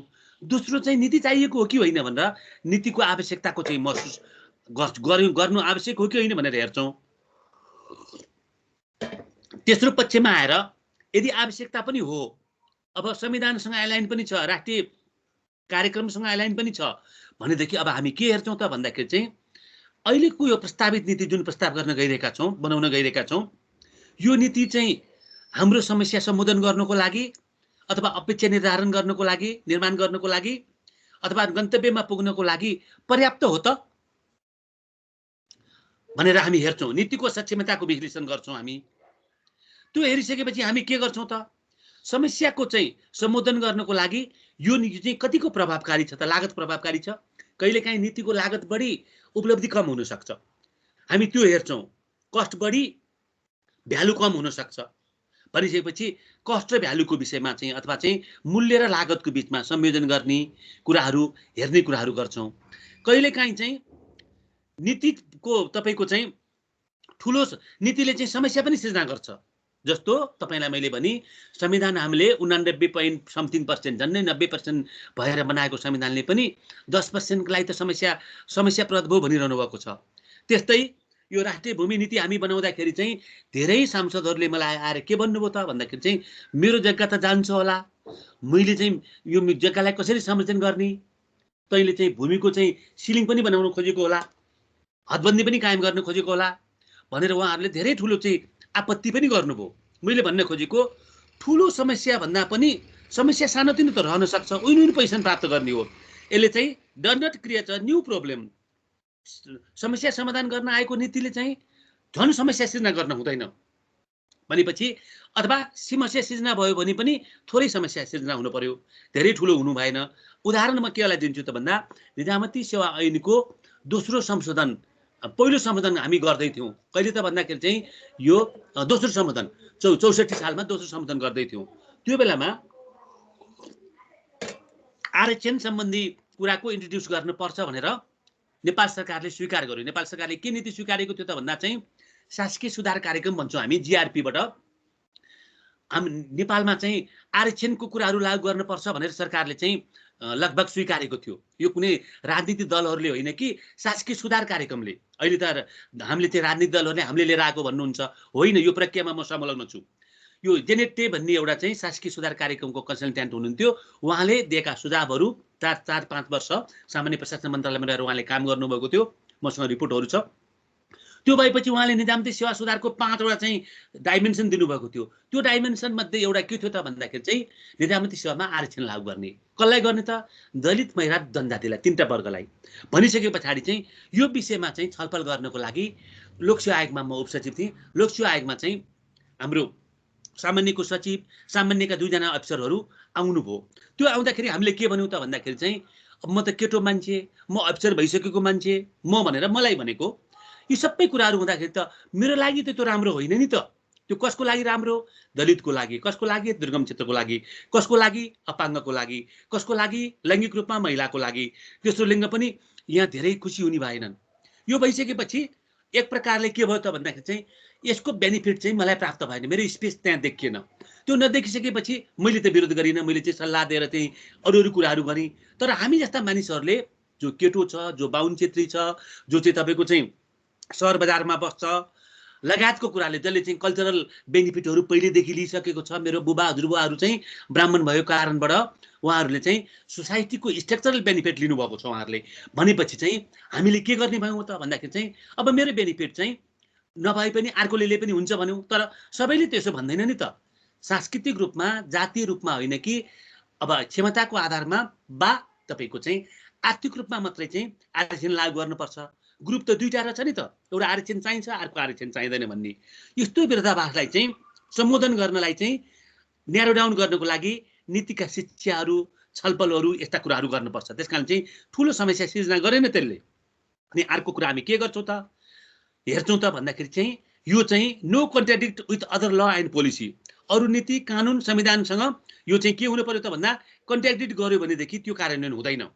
जस्तो कतिपय आर्थिक नीतिहरू, आर्थिक कानुनहरूसँग चाहिँ तपाईँको चाहिँ नेपाल सरकारले लिएर आएको बजेट वक्तव्य, आर्थिक विधेयकसँग बाजिनी गरी नीति लिएर आएको हुन्छ। जस्तो सहकारी सम्बन्धी ऐन, यस्ता 2-3टा ऐन चाहिँ 2 वर्ष अगाडि आयो, कुनै पनि कर लाग्दैन भनेर चाहिँ सहकारी ऐनले बोलिदियो सहकारीलाई। तर अर्थ मन्त्रालयको आर्थिक विधेयकले के भन्यो? ओभरराइडिङ क्लज, सबै प्रकारको आयमा कर लाग्छ भन्ने थियो। त्यो भएपछि हामीले विशेष व्यवस्था गर्नुपर्छ भनेर फेरि छुट्टै बजेट आइसकेपछि छुट्टै कामहरू गर्नु पर्यो। त्यसकारणले गर्दाखेरि चाहिँ यदि 2टा नीति बिचमा कन्ट्राडिक्ट भयो भने एउटा नीति मात्रै कार्यान्वयन हुन्छ। त्यसकारणले यो अथवा 2टै कार्यान्वयन हुँदैन, यस्तो अवस्थामा हामीले के हेर्नु पर्यो त भन्दा चाहिँ अरू नीतिसँग कानुनसँग कन्ट्राडिक्ट गर्छ कि गर्दैन भनेर पनि हेर्न पर्ने भयो र अर्को हामीले के हेर्नु पर्ने भयो त भन्दा कार्यान्वयन गर्ने क्षमता छ कि छैन। यसलाई हामीले मिन्स अफ इम्प्लिमेन्टेसन भन्छौँ हामीले। जस्तो कि अहिलेको दिगो विकासको लक्ष्यका 16वटा लक्ष्य पढ्दै गएपछि 17औं लक्ष्य देख्नुहुन्छ। 17औं लक्ष्यमा के घोषणा गरेका छ त भन्दाखेरि चाहिँ मिन्स अफ इम्प्लिमेन्टेसन। एमडिजी कार्यान्वयन भएन। एमडिजी पनि तपाईँको चाहिँ ग्लोबल पोलिसी थियो, एसडिजी पनि ग्लोबल पोलिसी हो, नेसनल भन्दा पनि ग्लोबल। नेसनली त्यसलाई हामीले ओन गरेका छौँ भनिसके पछाडि चाहिँ अब उसो भएदेखि ती गोल नम्बर 1 सबै स्वरूपको गरिबी घटाउने, अथवा गोल नम्बर 2 पोषण र चाहिँ तपाईँको चाहिँ खाद्य सुरक्षा गर्ने, गोल नम्बर 3 यस्तै गरी हामी चाहिँ 16वटा गोल लिएर आइसकेपछि यी 16वटा गोललाई पुरा गर्नको लागि संयन्त्र कस्तो बनाउने अथवा चाहिँ स्रोत साधन कसरी व्यवस्थापन गर्ने भन्ने चाहिँ गोल नम्बर 17मा हामीले उल्लेख गरेका छौँ। त्यसलाई हामीले के भन्यौँ त भन्दा चाहिँ यो कार्यान्वयन गर्ने संयन्त्र। अब कार्यान्वयन गर्ने संयन्त्र, उसको स्वीकार्यता, उसको क्षमता, त्यहाँ चाहिँ स्रोत साधन छैन भनेदेखि के हुन्छ त भन्दाखेरि चाहिँ भोलि त्यो कार्यान्वयन हुन सक्दैन। तर कतिपय नीतिहरू चाहिँ घोषणा गर्ने बित्तिकै कार्यान्वयन हुन सक्छन्। जस्तो कि नेपालमा चाहिँ तपाईँको राजतन्त्र हटाउने, धर्म तपाईँको चाहिँ निरपेक्ष राज्य कायम गर्ने, धार्मिक स्वतन्त्रता दिने भनेका जस्ता विषयवस्तुहरू चाहिँ राजनीतिक प्रकृतिका निर्णयहरू स्वतः कार्यान्वयन भए। तर आर्थिक सामाजिक प्रकृतिका निर्णयहरू वा नीतिहरू कार्यान्वयन गर्नको लागि संयन्त्रको क्षमता, संयन्त्रकोसँग चाहिँ साधन, उसको स्वीकार्यता अथवा चाहिँ सोसाइटल भ्यालुले पनि त्यसलाई समर्थन गर्नुपर्छ। त्यस कारणले यी कुराहरू हामी हेर्छौँ र सांकेतिक मूल्य सिर्जना गर्नुपर्छ। त्यसले यो कार्यान्वयन गर्दै जाँदाखेरि चाहिँ हामीलाई चाहिँ सिनर्जिक भ्यालु पनि पाउनुपर्छ भनेर दिन सक्छ कि सक्दैन भनेर हेर्छौँ। यी 8वटा कुरा चाहिँ के त भन्दाखेरि चाहिँ हामीले नीति तर्जुमा गर्ने भन्दा अगाडि चाहिँ सोच्ने कुराहरू हामी यसरी सोच्नुपर्छ। सोचेको छ कि छैन अहिले म भन्नुला हैन। अब यसलाई एउटा चाहिँ मेरो होइन, यो मैले अन्तबाट साइड गरेको, यो साइड गर्दा मलाई मन परेको कुरा मैले के साइड गरेँ त भन्दा चाहिँ अहिलेको डिजिटल डेमोक्रेसीमा अथवा डिजिटल सोसाइटीमा चाहिँ पोलिसीका 4वटा चरण, policy formulation, policy implementation, policy education, policy enforcement by evaluation, यो 4वटा मध्ये अहिले मैले भन्ने चाहिँ तपाईँलाई चाहिँ पोलिसी फर्मुलेसनको कुरा मात्रै हो। अथवा यो फर्मुलेसनको बेलामा चाहिँ उसले के भन्छ त भन्दा चाहिँ will of the people, public interest, balancing the interest, अनि चाहिँ लिसनिङ, अनि सिटिजन इन्भल्भमेन्ट र इभिडेन्स बेस बना भन्छ। अहिले मैले भनेको पनि आफ्नो अर्थमा अथवा चाहिँ छुट्टै भाषा शैलीमा उस्तै उस्तै कुराहरू भनेको हुनाले मैले यो अरू पनि काम लाग्छ साथीहरूलाई चाहिँ मैले यो एउटा चाहिँ मोडेल पनि प्रस्तुत गरेँ। एजुकेसन भनेको के, इम्प्लिमेन्टेसन भनेको के, इम्प्लिमेन्टेसनमा के कुराहरू हेर्छौँ अथवा चाहिँ उसमा चाहिँ इभ्यालुएसनमा चाहिँ के कुराहरू हेर्छौँ भन्ने कुरा चाहिँ, जस्तो इभ्यालुएसनमा चाहिँ कतिको एभिडेन्स बेस भएछ त, यो फेर कतिको रहेछ र नीति कार्यान्वयन गर्ने सन्दर्भमा चाहिँ प्रक्रियाहरू चाहिँ कति ट्रान्सपेरेन्ट रहेछन् र हामीले नतिजा दिन सक्यौँ कि सकेनौँ, एकाउन्टेबिलिटी कति रहेछ भन्ने कुराहरू हेर्ने भयो। यसलाई मैले के भने एउटा सानो सेयर गरेँ। अब यो गरिसकेपछि अब नेपालको नीति प्रक्रियामा जाँदाखेरि चाहिँ अहिलेको पोलिसी कन्टेक्स्ट कस्तो छ त भन्दाखेरि चाहिँ मैले नीति परिवेश भनेको सेटिङ चाहिँ सोसियल सेटिङ कस्तो छ त भन्दाखेरि केही कुराहरूले त्यसलाई निर्धारण गर्छ भने मैले, जस्तो कि तपाईँको अहिले चाहिँ हामीले खुला र उदार समाज हो। अब हामी क्लोज सोसाइटीमा जान सक्दैनौँ पञ्चायतको बेलाको जस्तो। लोकतान्त्रिक समाज, संविधानले त्यसलाई ग्यारेन्टी गरेको छ। सामाजिक समावेशता भनेको छ समाजका सबै वर्गहरूको हक, हित, चाहना, प्राथमिकतालाई चाहिँ सम्बोधन गर्नुपर्छ भनेको छ हरेक राज्य प्रक्रियामा, हरेक चाहिँ तपाईँको त्यो नीति कार्यक्रममा। सामाजिक बिम्ब देखिनुपर्छ, समाजमा गरिब पनि छ, धनी पनि छ, बुढा पनि छन्, कलिला पनि छन्, यङ पनि छन्, अथवा चाहिँ विकसित समाज पनि छ, अविकसित पनि छ, धेरै शिक्षित पनि छन्, कम शिक्षित पनि छन्, अथवा चाहिँ दलित पनि होला, अथवा चाहिँ तपाईँको चाहिँ ब्राह्मण क्षेत्री पनि होला। यस्तो बेलामा सबैको चाहिँ भावनाहरू देखिने सामाजिक समावेशता भनेको सामाजिक बिम्ब चाहिँ राज्य प्रक्रियामा देखिन पर्छ भन्ने कुरा चाहिँ हाम्रो नीति कन्सेप्ट हो। र अहिलेको अर्को नीति कन्सेप्ट भनेको के हो त, सङ्घीय राज्य प्रणाली छ। सङ्घ भनेको चाहिँ हामीले विभिन्न चाहिँ क्लस्टरहरू बनाएका छौँ, भौगोलिक क्लस्टरहरू। त्यो भौगोलिक क्लस्टरलाई केही म्यान्डेट दिएका छौँ भनिसकेपछि विभिन्न तहहरू, यिनीहरूको बिचको अन्तराबद्धता पनि छ। तपाईँको धारा 232 हेर्नु होला, अन्तराबद्धता पनि छ। यसले गर्दाखेरि हामी के देख्छौँ त भन्दाखेरि चाहिँ अब त्यो अन्तराबद्धता चाहिँ एकअर्कासँग सहकार्य गर्ने, एकअर्कासँग प्रतिस्पर्धा गर्ने र सोसियल हार्मोनी क्रिएट गरेर चाहिँ जनतालाई चाहिँ सुशासित अथवा समृद्ध बनाउने हाम्रो त्यो चाहना हो। त्यसकारणले चाहिँ सङ्घीय राज्य प्रणालीमा सबै सङ्घका तहहरूले आफ्नो कार्यक्षेत्रमा नीति बनाउन सक्ने भए। अनि विश्वव्यापीकरण छ। हाम्रा नीतिहरूलाई कतिपय अवस्थामा बाह्य विश्वले जस्तो चाहिँ क्लाइमेट चेन्जको पोलिसी अथवा सिरको कुराहरू अथवा चाहिँ तपाईँको चाहिँ अङ्काको कुराहरू भनेको मनी लाउन्ड्रिङको कुराहरू लगायतका धेरै कुराहरूले हामीलाई चाहिँ आबद्धित बनाएको छ। भनेपछि विश्वव्यापीकरणले लिएर आएको जब आर्थिक नीतिहरू त अझै यति बढी विश्वव्यापीकृत छ कि अहिले विश्वको अर्थतन्त्र कसले चलाउँछ त भन्दा चाहिँ राष्ट्रिय अर्थतन्त्र भनेर हामी भनिरहेका छौँ, तर कर्पोरेट हाउसहरूले चलाइरहेको छ। भनेपछि ठुला 600वटा जति कम्पनीहरू जसलाई हामीले कर्पोरेट गुरिल्ला भन्छौँ, विश्वभरि आर्थिक सञ्जाल उसको छ। डेल कम्पनीको छ, अथवा चाहिँ तपाईँको एप्पलको छ, स्ट्यान्डर्ड चार्टर्ड बैंकको छ, अथवा वालमार्टको छ, अथवा चाहिँ तपाईँको कसको छ। यस्ता निकायले चाहिँ के गरिरहेको, अमेजनको छ, अलिबाबाको छ। यिनीहरूले के गरेका छन् त भन्दा चाहिँ आर्थिक समताको जालो विश्वभरि फैलाएको छन्। तिनीहरू कहाँ छन् हामी देख्न सक्दैनौँ, तर उनीहरूको हाबी बढी भएको छ, अन्तरावता बढ्यो। यस्तोले पनि तपाईँको चाहिँ नीति तर्जुमाको प्रक्रियालाई नेपालकोमा प्रभाव पारिरहेको छ। र अनि अर्को नीति कार्यक्रम कार्यान्वयन गर्ने सन्दर्भमा चाहिँ हिजो चाहिँ स्टेट एक्टर मात्रै बढी हाबी थियो, अथवा चाहिँ तपाईँ मैले नीति उत्पादन गर्थ्यौँ, नीति कार्यान्वयन पनि तपाईँ मैले गर्थ्यौँ। अहिले चाहिँ नीति उत्पादनको बेलामा अथवा नीति तर्जुमा गर्ने बेलामा पनि सामाजिक समुदायहरूको चाख चेतनाको स्तरले चाख बढेको छ। उनीहरू इन्गेज हुन चाहेका छन्, कार्यान्वयनको बेलामा पनि सहकार्य गर्न चाहेका छन्। उसो भए स्टेट र नन स्टेटको आफ्नै सम्भावना र क्षमताको उपयोग गर्नुपर्ने अवस्था पनि छ। यो चाहिँ के हो त भन्दा चाहिँ पोलिसी कन्टेस्ट है नेपालको। र त्यस पछाडि अब मैले के भन्छु त भन्दाखेरि चाहिँ नीति तर्जुमा चाहिँ कसरी गर्ने, त्यसको आधार के त भन्दा चाहिँ नीति तर्जुमाको सबैभन्दा ठुलो आधार भनेको नेपालको संविधान हो भन्नै परेन। अब नेपालको संविधानले चाहिँ के विषयमा नीति बनाउन पाइन्छ र के विषयमा पाइँदैन, अथवा राज्यको दायित्व के हो। राज्यलाई मार्गदर्शन गरेको छ संविधानले राज्यका अङ्गहरूलाई, तिमीले काम गर्दाखेरि तिमीले चाहिँ समृद्ध नेपाल सुखी नेपाललाई चाहिँ केन्द्रबिन्दुमा राख्नु है भनेको छ। अनि नेपाल सरकारको कार्यविधान नियमावली कुन नीति कसले बनाउने त, मैले अलि बढी सङ्घीय नीतिको बढी चर्चा गर्छु, राष्ट्रिय नीतिको बढी चर्चा गर्छु। उसो भए कुन नीतिको चाहिँ तपाईँको स्टेकको बढी कसले लिन्छ त? शिक्षा सम्बन्धी नीति क्रस कटिङ हुनसक्छ, तर त्यसको अगुवाई शिक्षा मन्त्रालयले गर्नु पर्यो। प्राविधिक सिप सम्बन्धी कुराहरूको चाहिँ शिक्षा मन्त्रालयले गर्नु पर्यो। तर प्राविधिक सिप भनेको उद्योग, कृषि, वाणिज्य अथवा चाहिँ श्रम अथवा चाहिँ तपाईँको होटल म्यानेजमेन्ट जतासुकै तपाईँको सम्बन्धित छ। नेपाल सरकारको कार्यविधान नियमावलीले चाहिँ कुन मन्त्रालयको कुन भूमिका हो भन्ने कुरा स्पष्ट तोकिदिएको छ। त्यसकारणले गर्दाखेरि चाहिँ कार्यविधान नियमावली हेर्नु पर्यो। पोलिसीको भिजन दिनलाई संविधान हेर्नु पर्यो। कुन काम कसले गर्ने भन्नलाई चाहिँ नेपाल सरकारको कार्यविधान नियमावली हेर्छौँ हामीले। र त्यसपछि हामी के गर्छौँ त भन्दा सुशासन ऐन। सुशासन ऐनले के भन्छ त, राजनीति र प्रशासनको चाहिँ सीमा विभाजन कस्तो हुन्छ अथवा सम्बन्ध कस्तो हुन्छ, कुन काम कसले चाहिँ सुरुवात गर्ने, त्यो मात्रै होइन। यसले के भन्छ त, राज्य सञ्चालनका आधारहरू अथवा सुशासन प्राप्ति गर्ने चाहिँ संविधानको पनि अपेक्षा हो भनेदेखि, राज्यको पनि अपेक्षा हो भनेदेखि उस भए राज्य सञ्चालनका आधारहरू के हुन्, उसले 8-9वटा आधार दिएको छ, म अहिले भन्छु। र यसलाई पनि हामी आधार मान्छौँ। अर्को आधार के हो त भन्दा चाहिँ राष्ट्रको दीर्घकालीन लक्ष्य सोच, राष्ट्रको अभिष्ट दीर्घकालीन सोच भन्छौँ, जसलाई तपाईँको चाहिँ पोलिसी भिजन त्यही नै हो। जस्तो अहिले हामीले के भनेका छौँ, संविधानले एउटा पोलिसी भिजन दिएको छ, तर 5 वर्षभित्रको छुट्टै पोलिसी भिजन छ। अथवा सन् विक्रम सम्वत 2100मा पुग्दाखेरि नेपाललाई मध्यम आय भएको मुलुक बनाउने, समृद्ध नेपाल सुखी नेपाली बनाउने भन्ने कुराहरू चाहिँ भनिएको छ। भनेपछि त्यो चाहिँ के हो त भन्दाखेरि चाहिँ हाम्रो राष्ट्रिय अभिष्ट हो।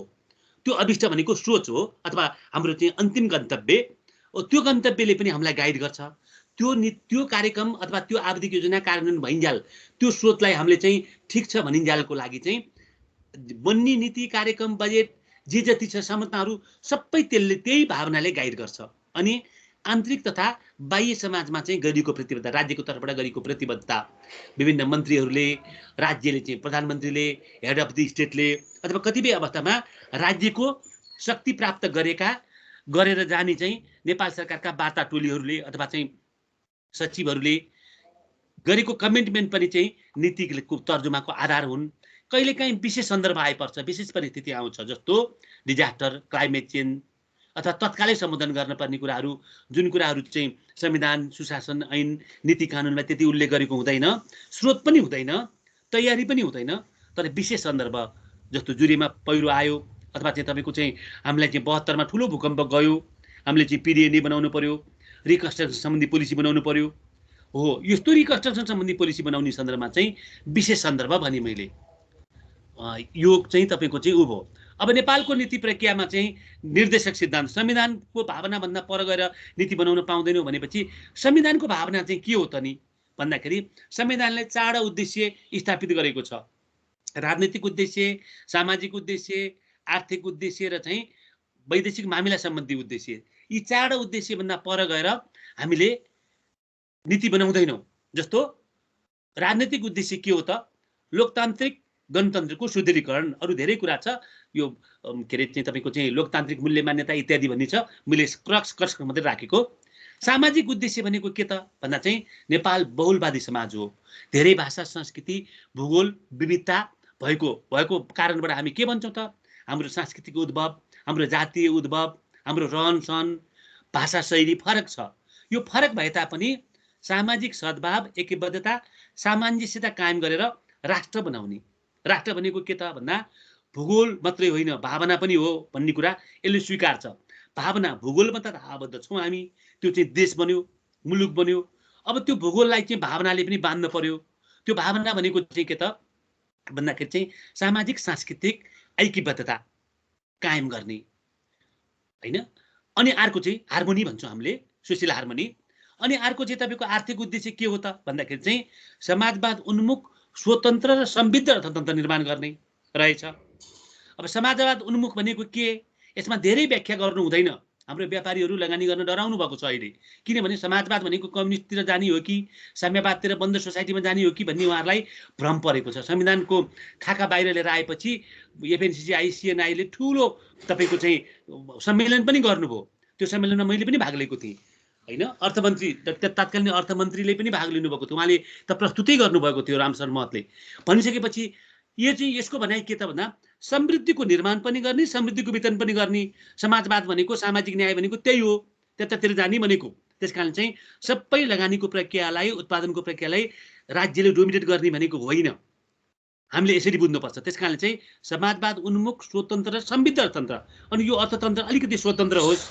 अब अन्तर्आबद्धताको कारणबाट स्वतन्त्र हुन सक्दैन, तर राष्ट्रिय भावना चाहिँ त्यसले सुनिश्चित गरोस् र अर्थतन्त्र जगैदेखि भनेको मतलब स्थानीय तहदेखि तपाईँको चाहिँ राष्ट्रिय तहसम्म चाहिँ आर्थिक संरचनाहरू खडा गर्ने भन्ने यसलाई चाहिँ समृद्ध भनेको त्यही हो, त्यो होस्। यति 3टा उद्देश्य र चौथो उद्देश्य भनेको चाहिँ हामी अष्टसिद्धि पञ्चशीलका भावनामा रहेर असमानतामा आधारित रहेर सबैलाई समभावको सिद्धान्तमा रहेर चाहिँ राष्ट्रिय पहिचान अन्तर्राष्ट्रिय मञ्चमा राष्ट्रिय पहिचान कायम गर्ने भनेको छ। उसो भए हाम्रा नीतिहरू यी 4वटा उद्देश्यभन्दा पर गएर हामी बनाउन सक्दैनौँ। अब राज्यको दायित्व छ। राज्यलाई चाहिँ दायित्व, राज्य भनेको सबै राज्य प्रक्रियाका अङ्ग संरचनाहरूलाई चाहिँ संविधानले के देखाएको छ त भन्दाखेरि चाहिँ समृद्ध नेपाल, समुन्नत नेपाल, नेपाललाई समृद्ध तथा समुन्नत राष्ट्र बनाऊ भनेको छ। यही भावना, यही नाउँलाई लिएर हामीले समृद्ध नेपाल सुखी नेपाली भनेर चाहिँ हामीले चाहिँ एउटा चाहिँ गोल पनि स्थापित गरेका छौँ। राष्ट्रिय अभिष्ट भन्छु मैले त्यसलाई, दीर्घकालीन लक्ष्य राखेका पनि छौँ। यो चाहिँ दायित्व हो। अन्ततः यो धेरै संरचनाहरू, धेरै कानुनहरू बनाउने, धेरै संरचनाहरू खडा गर्ने अथवा बजेट लिएर आउने अथवा आवधिक योजना लिएर आउने भनेको के त नेपाललाई समृद्ध तथा समुन्नत बनाउने हो, अरू होइन हैन। त्यस्तै गरी चाहिँ तपाईँको चाहिँ हाम्रो सैद्धान्तिक रूपमा हामीले के स्वीकार्यौँ त भन्दाखेरि चाहिँ समृद्ध नेपाल सुखी नेपाली चाहिँ हाम्रो चाहिँ नीति दायित्वको सारको रूपमा हामीले बुझ्यौँ र नीति प्रक्रियामा हामीले सबै व्यक्ति वर्ग तह तबकाका मान्छेलाई समावेश गर्नुपर्छ भन्ने कुरा चाहिँ नीति प्रक्रियाले चाहिँ बोलेको कारणबाट हाम्रो अभ्यास पनि त्यो भएको, लिगेसी पनि त्यो भएको कारणबाट हामी के भन्छौँ त नीतिलाई राष्ट्रिय मूल्य दिनुपर्छ भन्ने कुरा पनि सोचेका रहेछौँ हामीले। राष्ट्रिय भनेको के त भन्दाखेरि चाहिँ सबैको भावना समेटिन्छ भने त्यसलाई राष्ट्रिय भन्छौँ हामी। राष्ट्रिय मूल्य दिने प्रयास गर्ने कुराहरू पनि रहेछ भने मैले। अब संविधानले चाहिँ 13 प्रकारको नीति बना भन्छ। तपाईँको धारा 51मा तपाईँ जानुभयो भनेदेखि चाहिँ के भन्छ त भन्दाखेरि चाहिँ उसो भए अघि मैले भनेको राज्यको दायित्व पुरा गर्नको लागि अथवा चाहिँ उद्देश्य पुरा गर्नको लागि के गर्ने त भन्दाखेरि चाहिँ धेरै नीति बनाउन सकिँदछ भने नीतिको उसले क्लस्टर गरिदिएको छ, एरिया छुट्याइदिएको छ। जस्तो राष्ट्रिय एकता र राष्ट्रिय सुरक्षा सम्बन्धी नीति बना भन्छ। यो सम्बन्धी धेरै नीतिहरू हुनसक्छ।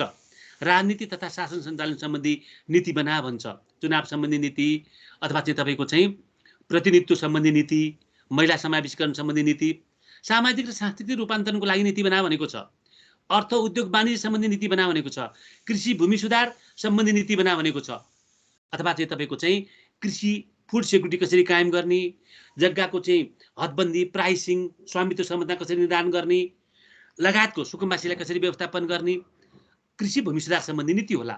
त्यस्तै विकास सम्बन्धी नीति बना भन्छ, धेरै पाटो छ। यी धेरै नीतिहरू चाहिँ के हो त भन्दाखेरि चाहिँ राज्यले के अरे स्रोत साधनको व्यवस्था गरेर यस्तो नीति बना र कार्यान्वयन गर, अनिखेरि देश चाहिँ समुन्नत र समृद्ध बन्छ। देश भएन राष्ट्र, राष्ट्र चाहिँ समुन्नत र समृद्ध बन्छ भनेर चाहिँ संविधानले राज्यलाई निर्देशन दिएको छ हैन। यसलाई हामीले के भन्यौं, राज्यका नीति भनेर भन्यौं। अनि सुशासन ऐनले के भन्छ त, हरेक कामहरू गर्दाखेरि चाहिँ यो सार्वजनिक कार्य सम्पादनका सिद्धान्त भन्छु। सुशासन ऐनले चाहिँ केही कुरालाई तिमीले आधार मान्नुपर्छ भन्छ उसले। जस्तो जनताको हित, राष्ट्रको बृहत्तर हितलाई केन्द्रबिन्दुमा राखेर मात्रै काम गर्नु भन्छ उसले। र यसका चाहिँ बेनिफिटहरू समन्वय हुन्, समन्वय रूपमा वितरण प्रक्रियामा चाहिँ भावनाहरूको समावेशीकरण होस् भन्छ। कानुनभन्दा माथि कोही पनि रहने गरी नसोच्नु भन्छ उसले। मानव अधिकारको प्रत्याभूति सबै व्यक्ति, वर्ग, तह तब्कालाई हुनुपर्छ भन्छ। र राज्यको प्रक्रिया सधैँभरि पारदर्शी, वस्तुनिष्ठ, जवाबदेही र इमान्दार प्रयास गरेको कुरा देखिनुपर्छ। इमान्दार प्रयासै हुनुपर्छ, होइन भनेदेखि कुनै वर्ग, क्षेत्र, तह तब्का, भूगोल, लिङ्गलाई मात्रै सम्बोधन गरेर समाजमा विभाजन गर्ने, ल्याउने, विग्रह लिएर आउने, विभेद लिएर आउने, असमानता बढाउने कामहरू गर्न हुँदैन भन्छ। अनि अर्को के भन्छ त, प्रशासनलाई भन्छ उसले सबैभन्दा मियोमा प्रशासन रहेको हुनाले आर्थिक अनुशासन एवं भ्रष्टाचार मुक्त, आर्थिक अनुशासन भनेकै एउटा त्यति भने पनि पुग्थ्यो, भ्रष्टाचार मुक्त, चुस्त र जनमुखी प्रशासनको कल्पना गर्छ। किनभने स्टेट मेकानिजमलाई चाहिँ जीवन दिने भनेको को हो त, सार्वजनिक प्रशासन। यसलाई फेरि जोड दिन्छ, प्रशासन जहिले पनि तटस्थ र निष्पक्ष भएर काम गरोस् है। यसले राजनीतिक रूपबाट, वैचारिक रूपबाट आस्थामा, विचारमा विभाजित नहोस्, निष्ठामा तपाईँको चाहिँ कर्तव्यनिष्ठ बनोस्, समर्पित होस्, यसरी चाहिँ सोच्नु भन्छ उसले। र प्रशासनिक संयन्त्र र निर्णयमा सरसाधनको पनि पहुँच हुनुपर्छ। हामीले गरेका काम प्रशासन जहिले पनि क्वेसनमा रहनुपर्छ, जनताले त्यसलाई देखिने गरी चाहिँ क्वेसन उठाउन सक्ने गरी रहनुपर्छ। र अधिकार तथा विकेन्द्रीकरण, अधिकारको निक्षेपण, विकेन्द्रीकरण गर्नु भन्छ। अहिले हामीले संहिता लिएर आएको कुराहरू छ, अथवा चाहिँ हामीले चाहिँ विभिन्न सामुदायिक सङ्गठनहरूलाई चाहिँ काम गर्न उसको भूमिकाहरू, सहकारीको भूमिकाहरू संविधानले नै अपेक्षा गरेको छ। यो कुरालाई सुशासन ऐनले चाहिँ कार्यरूप देऊ है। राज्य सञ्चालन गर्दाखेरि अथवा सार्वजनिक कार्य व्यवस्थापन गर्दाखेरि तिमीले यो कुरालाई भुल्नै पाउँदैनौ भन्छ हैन। स्थानीय स्रोतको सम्भावनाको अधिकतम प्रयोग गर, किनभने प्रत्येक भूगोलहरू, प्रत्येक व्यक्तिहरू सम्भावनाका स्रोतहरू हुन्। कसैसँग केही सम्भावना छ, कसैसँग केही सम्भावना छ। त्यो सम्भावना उपयोग गरेर नै उसको आवश्यकता पुरा गरिने हो। जुम्लामा धेरै ठुला ठुला ढुङ्गाहरू हुनसक्छ, अथवा तराईमा धेरै अन्न उब्जाउ हुनसक्छ। कोही व्यक्ति नबोलेर धेरै काम गर्न सक्छ, कोही व्यक्ति बोलेर अरूलाई पनि मनोरञ्जन दिन सक्छ, अथवा समाजमा चाहिँ सामाजिक परिचालन गर्न सक्छ। सबै सम्भावनाका स्रोत हुन्, सबै व्यक्ति, सबै भूगोल। उसो भए व्यक्तिको सहभागिता र स्रोत साधनको उपयोगमा चाहिँ ध्यान देऊ भनेर सुशासन ऐनले भनेको छ। यो यदि भनिसकेपछि अब उसो भएदेखि चाहिँ नीति तर्जुमाको लागि नेपालमा चाहिँ कस्ता संस्थात्मक व्यवस्था भएका छन्। राष्ट्रिय नीति भने मैले प्रदेश सरकारले बनाउने, स्थानीय सरकारले बनाउने नीतिमा म धेरै गइनँ। भनेपछि यसको आधिकारिक निकाय भनेको को हो त भन्दा चाहिँ मन्त्री परिषद, नीतिलाई ओनरसिपमा लिने, नीतिलाई प्रक्रियालाई अगाडि बढाउने। मन्त्री परिषद भनेको को हो त, यसको एउटा विषयविज्ञ संस्था छ, त्यो भनेको राष्ट्रिय योजना आयोग, प्रधानमन्त्री मातहतको एउटा निकाय छ, प्रधानमन्त्रीको कार्यालय हो यो। अनि अर्को चाहिँ विषयगत मन्त्रालयहरू छन्, 22वटा मन्त्रालयहरू सङ्घमा भन्दाखेरि। यी नै तपाईँको के हो त, मन्त्री परिषद भनेको चाहिँ मैले योजना आयोग र 22वटा मन्त्रालय, यो 23वटा निकाय चाहिँ के हो त भन्दाखेरि चाहिँ औपचारिक भूमिकामा, नीति तर्जुमाको औपचारिक भूमिकामा रहन्छ। यिनीहरूले एजेन्डा सेटिङ गर्ने, एजेन्डा सेटिङ गर्दाखेरि अघि मैले भनेको जस्तो चाहिँ 8वटा विषयवस्तुलाई लगेर हेरिदिने र चाहिँ तपाईँको नीति विश्लेषण गरिदिने र यसलाई औपचारिक प्रक्रियामा लगेर चाहिँ पोलिसीको चाहिँ घोषणा गरिदिने। पोलिसीको घोषणा गरिसकेपछि यसलाई तपाईँको एडप्सन अफ पोलिसी भन्छ। त्यसपछि कार्यान्वयनमा चाहिँ स्रोत साधन संस्थागत व्यवस्था गर्ने, सबैको त्यसको अगुवाई गर्ने, सहजीकरण गर्ने सबैको भूमिकामा के हुन्छ त भन्दाखेरि चाहिँ मन्त्री परिषद सचिवालय। अनि अर्को निकायहरू हुन्छन् जस्तो व्यवस्थापिका संसद समिति समितिहरू। यिनीहरू आफै नीति तर्जुमामा चाहिँ धेरै व्यस्त रहने, एजेन्डा सेटिङमा धेरै व्यस्त रहने भन्दा पनि पोलिसीलाई प्रभाव पार्ने, तैँले यस्तो पोलिसी बनाउनु पर्छ, यो कुरा ल्याउनु पर्छ, तैँले लिएर आएको पोलिसी चाहिँ ठिक भए बेठिक भयो भनेर निगरानी राख्ने अथवा प्रभाव पार्ने भूमिकामा रहन्छन्। र निगरानी निकायहरू छन्।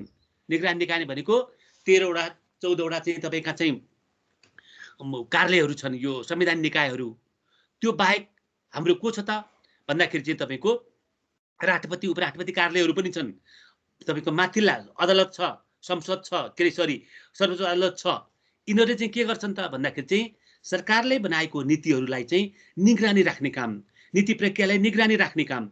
कतिपय अवस्थामा सरकारले नीति बनाउन त सक्छ, त्यो नीति चाहिँ ठिक हो कि होइन भन्ने कुराको मान यिनीहरूले प्रश्न उठाउन सक्छन्। जस्तो अख्तियारले उठाउन सक्छ, जस्तो निजामती सेवा ऐन बन्ने क्रममा चाहिँ लोकसेवा आयोगले गर्न सक्छ, जस्तो आर्थिक प्रक्रिया वित्तीय नीतिहरू बनाउने सन्दर्भमा महालेखा परीक्षकले भन्न सक्छ। अथवा यी सबै विषयवस्तुहरूमा चाहिँ सबैको ध्यान गएन भनेदेखि प्रोएक्टिभ होइन रिएक्टिभ भएर अदालतले चाहिँ अल्ट्रा भाइरस शून्य घोषित गरिदिन सक्छ। जस्तो तपाईँको चाहिँ अहिले राजदूत नियुक्तिको चाहिँ नीतिमा चाहिँ मापदण्डमा गरिदिएको छ, अथवा अलि पहिला नागरिकता ऐनमा पनि गरेको थियो। अहिले पनि नागरिकताको चाहिँ सम्बन्धी चाहिँ अध्यादेशलाई चाहिँ उसले अलिकति चाहिँ पछि जा भनेको छ। तपाईँले लेख्दाखेरि चाहिँ अथवा बुझ्दाखेरि चाहिँ के पनि गर्नुपर्छ त भन्दाखेरि चाहिँ यस्तो सन्दर्भलाई पनि उल्लेख गरिदिनु राम्रो हुन्छ। अनि अर्को निकायहरू छ जसको औपचारिक भूमिका छैन, कानुनी भूमिका छैन, तर उनीहरूले नीति प्रक्रियालाई प्रभाव पार्छन्। जस्तो नागरिकहरू, नागरिक समूह, नागरिक र नागरिक समूह भने मैले तपाईँले नागरिक समाज पनि भन्न सक्नुहुन्छ, मिडियाहरू होइन। यिनीहरूले के गर्छन् त नीति माग, नीति प्रभाव र नीतिको पहरेदारी गर्ने भूमिकामा रहन्छन्। यो सोसाइटी सेन्ट्रल मोडेलमा यसको भूमिका सबैभन्दा ठुलो हुन्छ। अब हामी कहाँ चाहिँ स्टेट सेन्ट्रल मोडेल भएको हुनाले यिनीहरूको भूमिका त छ, तर धेरै ठुलो भूमिका यिनीहरूको कानुनी भूमिका भन्दा पनि सहजकारी पहरेदारी, अब नागरिक भूमिका भनौँ न एक किसिमबाट, औपचारिक एजेन्डा होइन अनौपचारिक एजेन्डाको रूपमा यिनीहरूले कामहरू गर्छन्, लबी गर्छन् इत्यादि भन्न खोजेँ मैले। त्यस कारणले गर्दाखेरि नीति व्यवस्थापनको सन्दर्भमा, नीति तर्जुमाको सम्बन्धमा नेपालमा चाहिँ 4 प्रकारका औपचारिक भूमिकामा रहने, नीति भूमिकामा रहने, निगरानी भूमिकामा रहने, प्रभाव र पहरेदारीको भूमिकामा रहने 4 प्रकारका चाहिँ संयन्त्रहरू छन् व्यावहारिक रूपमा है। मैले यो अघि मैले उतापट्टि चाहिँ स्टेट होइन सोसाइटी अफ दि के अरे organisation of the societal system, organisation of state system, organisation of international system भनेको थिएँ। अब मैले नेपालको चाहिँ व्यावहारिक रूपमा जाँदाखेरि चाहिँ हामीले के देख्यौँ त 4 प्रकारका एक्टरहरूले पो काम गर्दो रहेछन्। तपाईँले हेरिदिनुहोस्, यो आदर्श कुरा पनि हो होइन। अनि विकास आधारहरूलाई पनि राखेको रहेछु मैले, अन्तर्राष्ट्रिय मञ्चलाई पनि राखेको रहेछु। उसले के गर्छ त भन्दाखेरि चाहिँ आफ्नो कार्यसूचीहरू, राम्रा कुराहरू, नराम्रो कुरा भनिनँ मैले, राम्रा कुराहरूलाई प्रभाव पार्नको लागि यस्तो कुराहरू गर्दै हुन्थ्यो। सबै प्रकारको महिला भेदभाव उन्मूलन गर्ने नेपालको सामाजिक नीति भए हुन्थ्यो। त्यो घर परिवारबाट यस्तो ओरिएन्टेसन लिएर आउन पाए हुन्थ्यो। यस्ता मैले एउटा फर इक्जाम्पलको कुराहरू गरेँ। अथवा हामीले विकाससँग सम्बन्धित नीति कार्यक्रमहरू लिएर आउँदाखेरि चाहिँ लो इमिसन, यसले वातावरणलाई प्रभाव नपार्ने, डस्ट पार्टिकलहरू अथवा चाहिँ प्रदूषणहरू बढी नआउने गरी चाहिँ बनाउनु पर्ने हाम्रो कमिटमेन्ट छ। त्यो कमिटमेन्टलाई चाहिँ त्यसलाई चाहिँ नीति प्रक्रियामा चाहिँ समावेश गर्नको लागि उनीहरू चाहिँ इन्फ्लुएन्सियल भूमिकामा रहन्छन्। राम्रो भए हामी स्वीकारौँला, नराम्रो भए हामी स्वीकार्दैनौँ होइन। जस्तो म शिक्षा सचिव हुँदाखेरि चाहिँ एउटा शिक्षा सम्बन्धी कार्यक्रममा नीतिमा चाहिँ अब यो मैले भन्न नहुने हो, कक्षामा भन्न नहुने हो भने मैले यो इन्ट्याक्सनको लागि चाहिँ भने एउटा लिङ्कन स्कुल भन्ने छ। त्यो लिङ्कन स्कुल भनेको चाहिँ तपाईँको विदेशी नियोगमा काम गर्ने व्यक्तिहरूका छोराछोरी मात्रै पढ्ने स्कुल, तर त्यसमा चाहिँ अलि धनी व्यक्तिका छोराछोरी पनि पढ्न थाले। उसले चाहिँ स्पेसल इम्युनिटी पाउनुपर्छ त्यो स्कुलले भनेर चाहिँ अमेरिकन राजदूतले र डिसिएमले मसँग र मन्त्रीसँग कुरा गर्नुभयो। मैले के भने महामहिमले राख्नुभएको कुरा त एकदम ठिक हो यो, तर नेपालको पोलिसीलाई चाहिँ कम्प्लाई गर्नु चाहिँ नेपालमा आउने सबै संस्थाहरूको कुरा राम्रो हो। जहाँसम्म यहाँले ट्याक्सको कुराहरू गर्नुभयो, ट्याक्सलाई चाहिँ तपाईँको रिबेट दिन सक्छौँ होला, ट्याक्सलाई उ गर्न सक्छ होला, तर अरू कुराहरू चाहिँ गर्न सकिँदैन भनेर मैले भने। यसलाई चाहिँ स्थिरतापूर्वक त्यसो भनिसकेपछि ट्याक्स सम्बन्धी कुराहरूको लागि परराष्ट्रले लिहाजो गरोस्, तपाईँको चाहिँ अर्थ मन्त्रालयले गर्ने हो यो काम भने मैले। त्यसपछि मैले अर्थमन्त्रीज्यूलाई, तत्कालीन अर्थमन्त्रीज्यूलाई पनि यस्तो छ है भने उहाँले पनि ट्याक्स दिनको लागि त संसदबाट ऐन पास गर्नुपर्छ, यो सकिँदैन भन्नुभयो। चाहे जेसुकै होस्, कतिपय कुराहरू हुने कुराहरू, कतिपय कुराहरू चाहिँ उहाँहरूका चाहनाहरूलाई उहाँहरूले रिफ्लेक्ट गराउन, हाम्रो कार्यसूचीमा रिफ्लेक्ट गराउन चाहनुहुन्छ। त्यो कुराहरू हामीले हाम्रो राष्ट्रिय स्वार्थलाई हेरेर, अघि मैले 8वटा कुरा भनेको छु एउटा नीति कस्तो हुनुपर्छ भनेर, त्यो 8वटा कुराहरूलाई हेर्दाखेरि चाहिँ यसलाई तपाईँको सुझाव चाहिँ राम्रो हो है भनेर बाई गर्ने, अथवा तपाईँको सुझाव राम्रो अझै एक्सप्लेन गर्नु त भनेर चाहिँ हामी परिष्कृत हुने, दुवैको चाहिँ ऊर्जाको रूपमा हामीलाई यसलाई राख्न सक्छौँ भने मैले। यति भनेपछि मैले के भने त भन्दाखेरि चाहिँ अब हामी नीति तर्जुमाको लागि गयौँ। नीति तर्जुमाको लागि गएपछि चाहिँ पहिलो चरण चाहिँ के हो त भन्दा चाहिँ एजेन्डा सेटिङ भन्छ हामी। अब नेपालमा चाहिँ एजेन्डा सेटिङ कसरी गरिन्छ त भन्दाखेरि चाहिँ नेपालको तरिका, मैले अन्तको कुरा गर्दै गरिनँ आज। नेपालमा चाहिँ हामी के गर्छौँ त भन्दा बौद्धिक वर्गको चाहना, नीतिमा जनताको चाहना भन्दा पनि बढी बौद्धिक वर्गको चाहनाहरू, मन्त्री प्रधानमन्त्री सचिवहरूको चाहनाहरू, एक्सपर्टहरूको चाहनाहरू झल्केको हुन्छ। जस्तो कि म सचिव भएको बेलामा चाहिँ मालपोत प्रशासन शुद्ध गर्न पाए हुन्थ्यो, भू उपयोग ऐन लिएर आउन पाए हुन्थ्यो, अथवा चाहिँ तपाईँको भूमि सम्बन्धी नीति लिएर आउन पाए हुन्थ्यो। यो जनताको माग भन्दा पनि यो कसको थियो त भन्दाखेरि चाहिँ तपाईँ मेरो चाहिँ जनताको यसले गर्दा जनतालाई भलो हुन्छ भन्ने तपाईँ मेरो सोच थियो, अथवा राष्ट्रिय गौरवको आयोजना लिएर आउने आयोजना, कुनै खास प्रकारका आयोजनालाई राष्ट्रिय गौरवको आयोजना भन्नुपर्छ भन्ने विषयमा चाहिँ उहाँले, हाम्रो doctor Baburam Bhattarai prime minister हुनुहुन्थ्यो, उहाँले त्यस्तो चाख राखिदिनु भयो। मैले भन्न खोजेको चाहिँ राज्यको औपचारिक भूमिका निर्वाह गर्ने, कार्यकारी भूमिका निर्वाह गर्ने वर्गहरूले आफ्नो चाहनालाई, आफ्नो जजमेन्टलाई राज्य प्रक्रियाको भलो गर्नको लागि लिएर आउन सक्नुहुन्छ र नयाँ नीतिहरू हामी बनाउँछौँ, तर्जुमा गर्ने प्रक्रियामा जान्छ र एजेन्डा सेट हुन्छ। र कतिपय अवस्थामा जनताले माग गर्छन्, यो भएन, भ्रष्टाचार सम्बन्धी नीति निर्धारण, के अरे भ्रष्टाचार सम्बन्धी निवारण गर्नको लागि नीति चाहियो, सामाजिक सदाचार प्रवर्धन गर्नको लागि नीति चाहियो, इत्यादि कुराहरू हामी गर्छौँ। जनताले माग राख्छ, दाबी गर्छ, त्यसपछि त्यसले चाहिँ औपचारिक सूची नीति प्रक्रियामा त्यसले स्थान पाउँछ। अनि फेरि अघिको 8वटा कुराहरू हेरौँला हामीले। अनि कहिलेकाहीँ हामी के गर्छौँ, हामीले अध्ययन अनुसन्धान निष्कर्ष निकाल्छौँ, योजनाको अध्ययन अनुसन्धान गर्छौँ, अथवा चाहिँ सार्वजनिक अध्ययन गर्छौँ। हामीसँग अध्ययन गर्ने संस्थाहरू छ, प्राज्ञिक वर्गहरू, अनुसन्धानदाता, रिसर्चरहरू हुनुहुन्छ, उहाँहरूले गरेको रिसर्च फाइन्डिङको आधारबाट राज्यलाई राम्रो बनाउनको लागि, राज्य प्रक्रियालाई राम्रो बनाउनको लागि यो काम गर्नुपर्ने आवश्यकता रहेछ भन्छौँ। जस्तो एउटा उदाहरण दिएको मैले यहाँलाई, 10औं योजनामा द्वन्द्व चर्केको थियो। 10औं योजना बन्नुभन्दा अगाडि द्वन्द्व केले चर्क्यो त? कहाँ चर्क्यो बढी? रोल्पा डोल्पामा। त्यहाँ चाहिँ किन चर्क्यो त? त्यहाँ बढी गरिबी थियो, गरिबी र द्वन्द्वको बिचमा सम्बन्ध रहेछ। उसले नेपालमा द्वन्द्व, के अरे गरिबी घटाएपछि द्वन्द्वलाई सम्बोधन गर्न सकिन्छ भन्ने निष्कर्षमा, हाम्रो एउटा निष्कर्षमा अध्ययन पुग्यो। त्यसलाई हामीले प्रोभर्टी रिडक्सन स्ट्राटेजी पेपर भन्छौँ, PRSP। त्यसपछि हामीले के गर्यौँ त भन्दाखेरि चाहिँ त्यही पेपरलाई 10औं योजना भनेर बनायौँ हैन। त्यो राम्रो योजनाको रूपमा पनि, बौद्धिक अभ्यास गरेको योजनाको रूपमा पनि आउँछ, कार्यान्वयन भएको होइन कि योजनाको चाहिँ तर्जुमा चाहिँ राम्रो बनेर।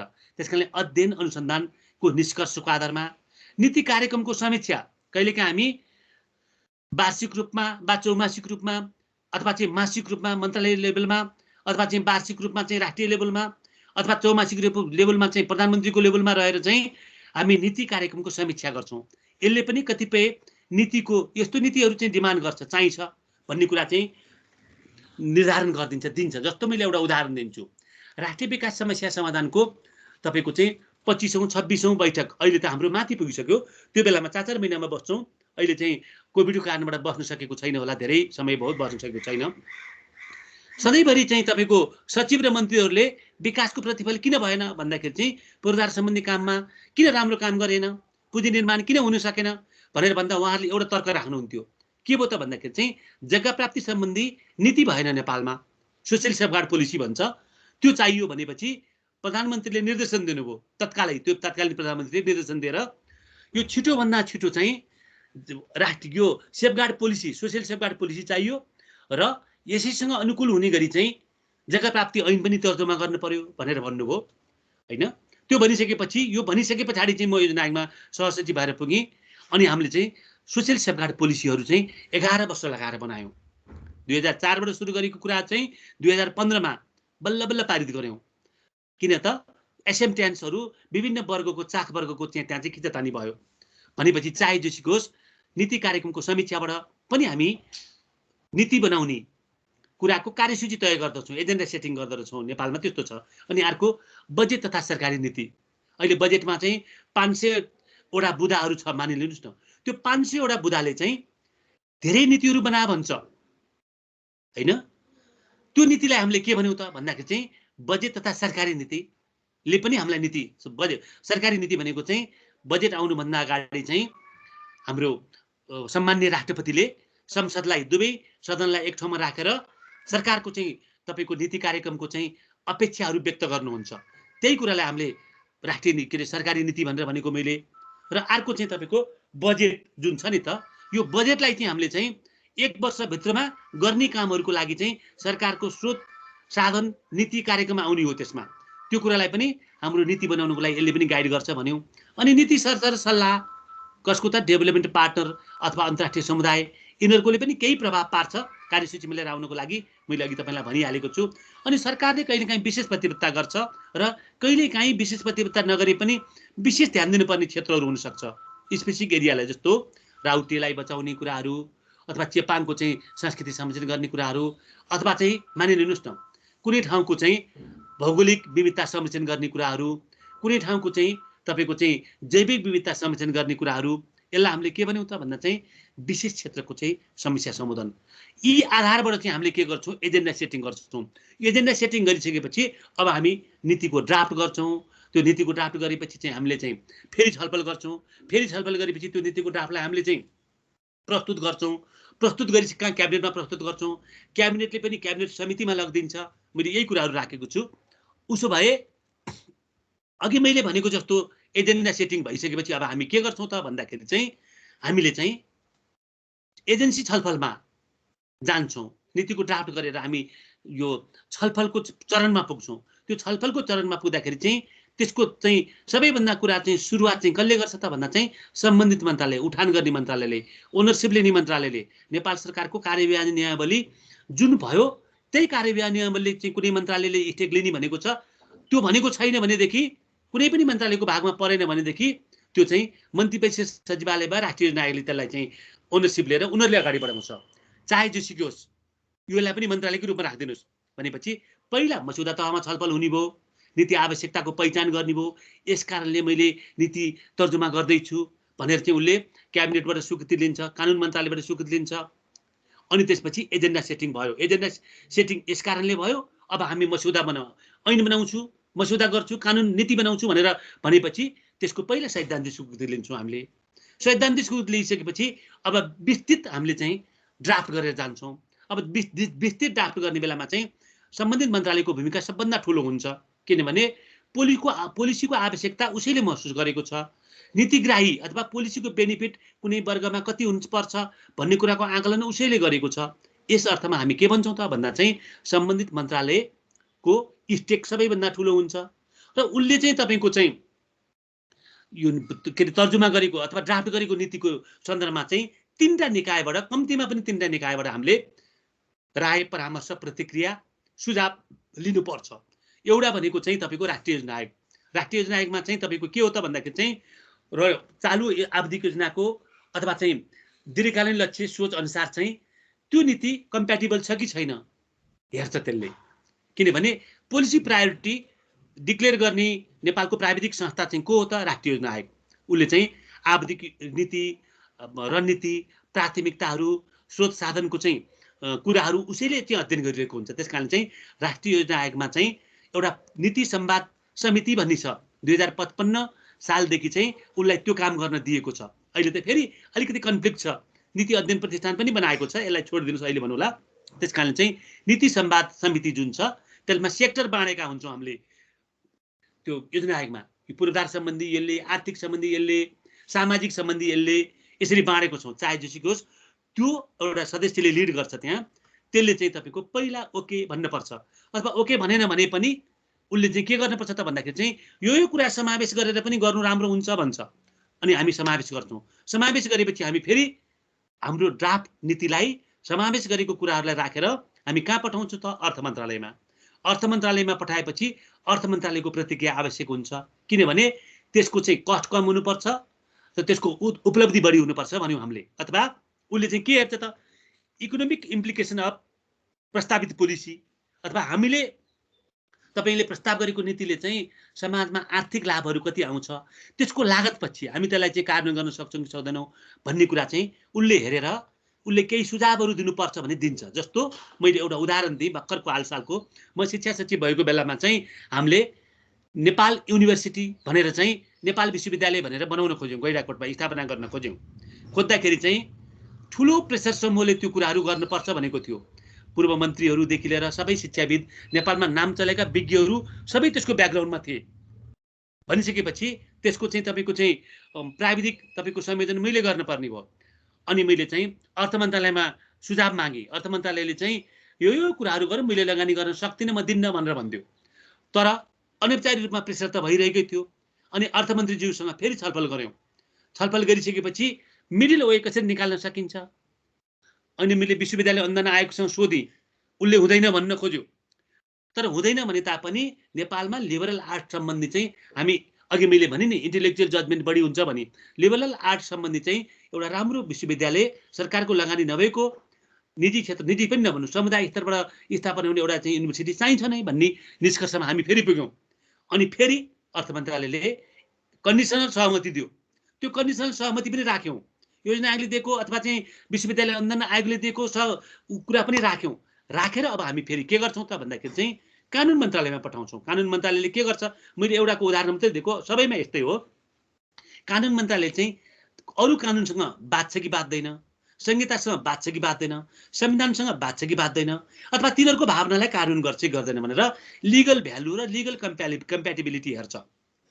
क्रमशः हुन्छ यो काम। मन्त्रालयबाट चाहिँ ड्राफ्ट तयार गर्ने, योजना आयोगको राय लिने, योजना आयोगको रायलाई समावेश गरेर अर्थ मन्त्रालयको राय लिने, अर्थ मन्त्रालयको रायलाई समावेश गरेर चाहिँ कानुन मन्त्रालयको राय लिने। यति भइसकेपछि अब हामी के गर्छौँ? पहिलो चरण सकियो। पहिलो चरण सकिएपछि अब हामी दोस्रो चरणमा प्रवेश गर्छौँ। दोस्रो चरणमा प्रवेश गर्दाखेरि हामी के गर्छौँ त भन्दाखेरि चाहिँ मन्त्री परिषदमा छलफल गर्छौँ। मन्त्री क्याबिनेटले अब सम्बन्धित मन्त्रालयले यसलाई चाहिँ पारित गर्नु पर्यो भनेर मन्त्री परिषदमा पठाउँछ। मन्त्री परिषदले पनि चाहिँ दुईटा रणनीति अवलम्बन गर्छ। एउटा रणनीति तपाईँको छलफल गरेर पारित गरिदिन्छ, आफैले पारित गरिदिन्छ। अर्को चाहिँ अलि माइन्युटली हेर्न पर्ने अवस्था पर्यो भनेदेखि उसले के गर्छ त भन्दाखेरि चाहिँ धेरै जसो नीतिलाई माइन्युटली हेरिन्छ र उसले चाहिँ समितिमा पठाइदिन्छ।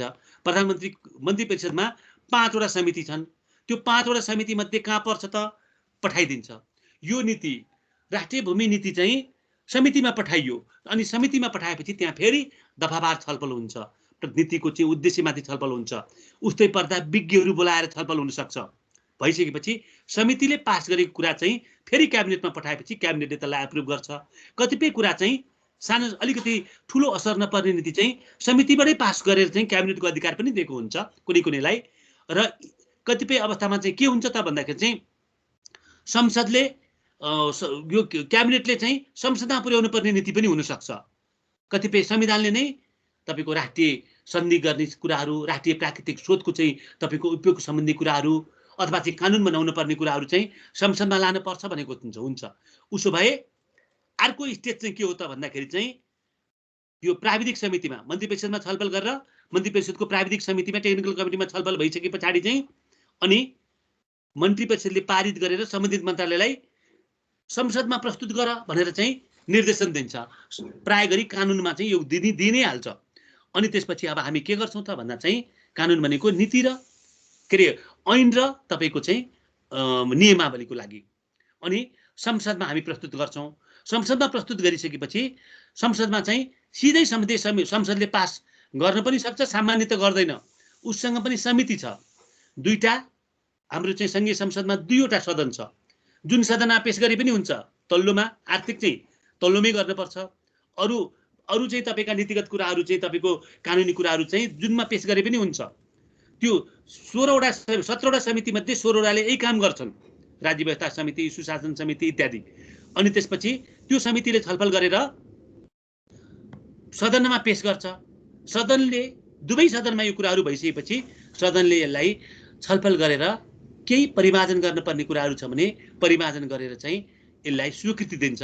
स्वीकृति दिएको कुरालाई चाहिँ नेपाल सरकार अनि त्यसलाई चाहिँ राष्ट्रपतिले चाहिँ लालमोहर लागिसकेपछि नेपाल सरकारले त्यसलाई के गर्छ त भन्दाखेरि चाहिँ यो गजेट सम्पादन राजपत्र सम्पादन भन्छ। अनि राजपत्र सम्पादन गर्ने कुराहरू भएपछि गजेटमा निकाल्छौँ र नेपाल राजपत्रमा निक्लेको दिनदेखि हामी त्यसलाई चाहिँ कार्यान्वयनमा गयो भन्छौँ। यो नेपालको नीति तर्जुमाको प्रक्रिया। अब यो नीति तर्जुमाको प्रक्रियामा चाहिँ प्रशासनको साह्रै ठुलो भूमिका हुन्छ। सार्वजनिक प्रशासनको उसले के गर्छ त भन्दा उसले 4 प्रकारको भूमिका निर्वाह गरेको हुन्छ। यसमध्ये 2टालाई चाहिँ 3टालाई भन्नुस् न, 3टालाई चाहिँ अझै बढी चाहिँ तपाईको तर्जुमासँग रिलेटेड हामी भन्न सक्छौँ। जस्तो विद्यमान ऐन नियम कानुनको कार्यविधिको जानकारी व्यावसायिक जानकारी कोसँग हुन्छ त भन्दाखेरि चाहिँ सचिव सहसचिव महानिर्देशक त्यहाँका अरू सम्बद्ध कर्मचारीहरूसँग हुन्छ। त्यसकारणले नीति प्रक्रियामा उसले विद्यमान ऐन नीति कानुन कार्यविधिको जानकारी कसलाई दिन्छ त भन्दाखेरि चाहिँ मन्त्री परिषद सचिवालयलाई दिन्छ, सम्बन्धित मन्त्रीलाई दिन्छ, अथवा स्टेक होल्डरसँग छलफल गरेको बेलामा चाहिँ यो त यस्तो छ है भनेर भन्छ हैन। हामीले कन्भिन्स गराउनु पर्ने हुन्छ। जस्तो राष्ट्रिय भूमि नीतिमा हामीले गरायौँ।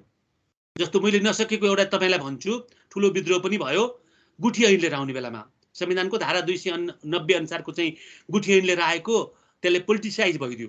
अनि हामीले फेरि पोलिटिसाइजै हुनुपर्छ भनेदेखि चाहिँ नेपाल सरकारले चाहिँ यसलाई फिर्ता लिउँ भन्यो। हामीले फिर्ताको प्रस्ताव लाग्यौँ, फेरि फिर्ता लिएर त्यसलाई विथड्र गर्यौँ। अहिलेसम्म कानुन बनेको छैन।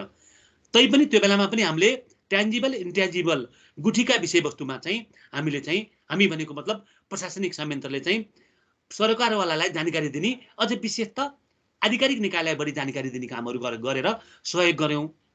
अनि नीति लाभ लागत र जोखिमको विश्लेषण गरेर यो सबैभन्दा ठुलो कुराहरू नेपालमा अलि यो कमजोरी छ हैन। नीतिको विश्लेषण गर्ने, नीतिको विश्लेषण भनेको यो सबै तहमा हुन्छ नि साथीहरू। यो क्रस कटिङ नीति विश्लेषण भनेको क्रस कटिङ चरण हो नीति तर्जुमाको, के अरे नीति व्यवस्थापनको। साथीहरूलाई कतिपय किताबहरूमा चाहिँ यो तर्जुमाको समयमा मात्रै विश्लेषण हुन्छ भन्ने कुराहरू लेखिएको छ। त्यो कुरा गलत हो।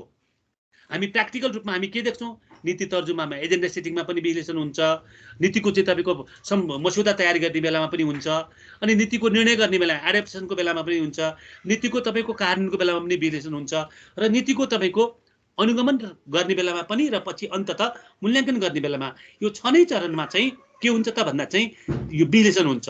अब मैले अहिले चाहिँ तर्जुमा चरणको मात्रै कुरा गर्छु। तर्जुमा चरणमा चाहिँ यो विषयवस्तु कसरी उठान भयो। अब यसले चाहिँ तपाईँको खास वर्गले चाहिँ नीतिको चाहिँ लाभहरू चाहिँ मुठ्याउँछ कि अथवा सबैले बराबर त्यो लाभको वितरण हुने सम्भावना छ। यसले वातावरणलाई कस्तो प्रभाव पार्छ। हामीसँग भएको नोलेज बेस अनुभव अथवा चाहिँ हामीसँग भएको डाटाहरूको आधारबाट चाहिँ हामीले नीतिको लाभ लागत र जोखिमहरूको विश्लेषण गरेर नीतिलाई परिष्कृत बनाउने कामहरू गर्छौँ। भनेदेखि प्रणालीलाई निरन्तर दिएर पनि कामहरू गर्छौँ। किनभने यो प्रशासन भनेको चाहिँ निरन्तर रहने प्रणाली भए हुनाले चाहिँ यो पोलिटिकल एजुकेटिभहरू अथवा नीति निर्माताहरू आउनुहुन्छ जानुहुन्छ, हामीले हिजो यस्तो गरिएको थियो आज यस्तो गर्नु पर्ला भनेर प्रणालीलाई चाहिँ व्यावसायिक सल्लाह दिने, कहिलेकाहीँ सचेत पनि गराउनु पर्ने हुन्छ। सचेत भन्ने शब्द नगरिकन हामी उहाँहरूलाई सचेत गराउँछौँ। यो 3टा। र अब जब नीति तर्जुमा हुन्छ भइसकेपछि त्यसको अक्षरश कुनै विवाद नगरिकन कार्यान्वयन गर्ने कामहरू हामीले गर्नुपर्छ। सार्वजनिक प्रशासनको यति 4वटा चाहिँ भूमिका नीति व्यवस्थापनमा हुन्छ भने मैले। अब यो भनिसकेपछि संसद छ, समितिहरू छन्, त्यसले पनि चाहिँ तपाईँको चाहिँ नीति प्रक्रियालाई अथवा नीति तर्जुमाको प्रक्रियालाई चाहिँ प्रभाव पारेको हुन्छ। कसरी प्रभाव पार्छ त भन्दाखेरि चाहिँ उसले एजुकेटिभ अर्डर दिन्छ संसदलाई, यस्तो कानुन बना, यस्तो कानुन नबना, चुच्चे नक्सा। तर तुरुन्तले त्यो म भएको बेलादेखि नै त्यो हामीले कामहरू गर्न खोजिरहेको थियौँ, तर त्यसमा केही कुरा मिलेको थिएन। भनेको मतलब 2 वर्ष अगाडिदेखि नेपालको तपाईँको 32 सालदेखि चाहिँ तपाईँको चाहिँ नेपालको नक्सामा समावेश नभएको भूमिलाई समावेश गर्नुपर्ने भन्ने विषयमा संविधान समितिहरूमा धेरै मान्यज्यूहरूले कुराहरू उठाइरहनु भएको थियो। हामीले प्रशासनिक नक्सा जारी गर्यौँ मेरो बेलामा, तर यो पोलिटिकल नक्सा भन्छ यसलाई, यो पोलिटिकल नक्सा जारी गर्ने बेलामा चाहिँ केही कुराहरू मिलेको थिएन।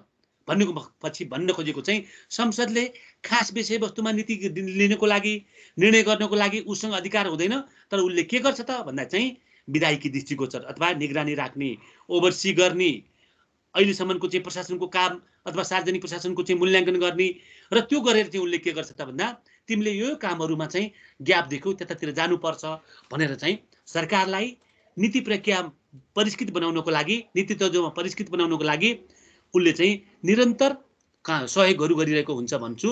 अनि त्यसपछि सर्वसाधारणहरूले पनि नीति प्रक्रियामा भाग लिन्छन्। कसरी त संसदमा गएपछि वा संसदमा जानुभन्दा अगाडि एजेन्डा सेटिङको बेलामा चाहिँ कार्यशाला गोष्ठी अथवा चाहिँ तपाईँको पृष्ठपोषण लिने, वेबसाइटमा प्रकाशित गरिदिने, गोर्खापत्रमा प्रकाशित गरिदिने गरिसकेपछि उनीहरूबाट आएको भावनाहरूलाई चाहिँ यस्तो यस्तो भावना आयो, यो भावना राख्न हुन्छ हुँदैन भनेर फेरि विज्ञ समूहमा मेरो छलफल हुने गर्ने र यसलाई यसलाई चाहिँ हामीले चाहिँ अन्तिम रूप दिने।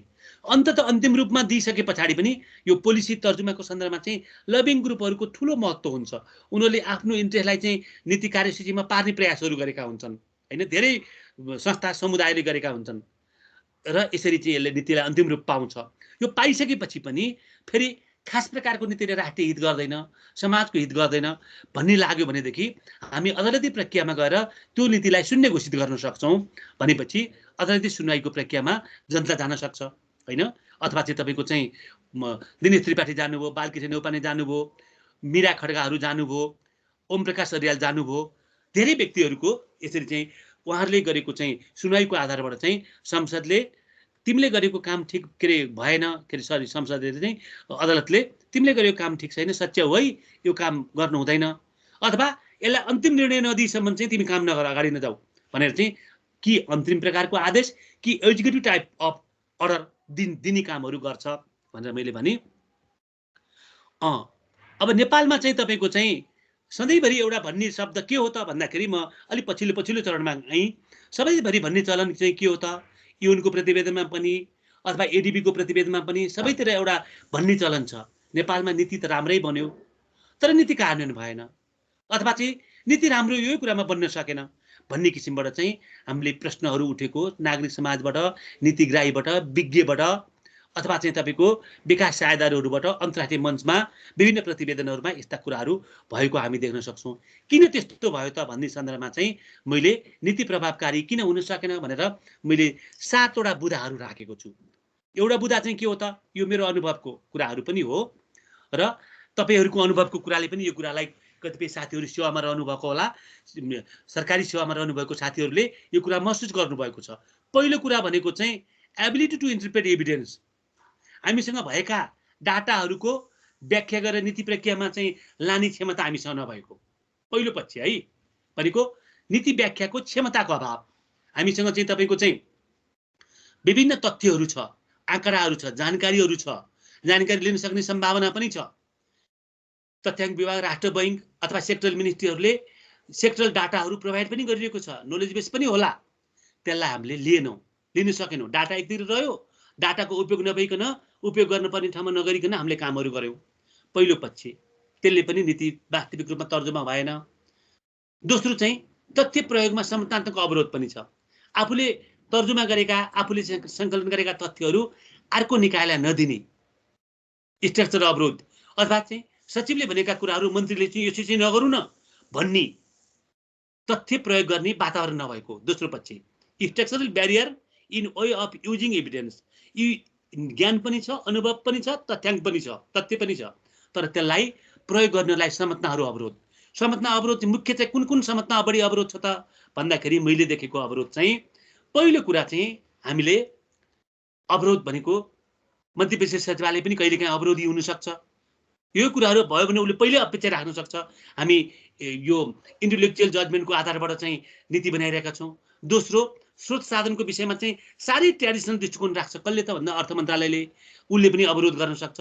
तेस्रो अवरोध कसले गर्न सक्छ त भन्दाखेरि चाहिँ कानुन मन्त्रालयले, उसले लिगल विषयवस्तु मात्रै हेर्नुपर्नेमा उसले अरू विषयवस्तु पनि हेरिदिन्छ। यो हेर्दाखेरि चाहिँ अनि उसले तथ्य प्रयोग, उसमा तथ्य छैन तर तथ्य नभइकन पनि भावनामा बग्दिन्छ।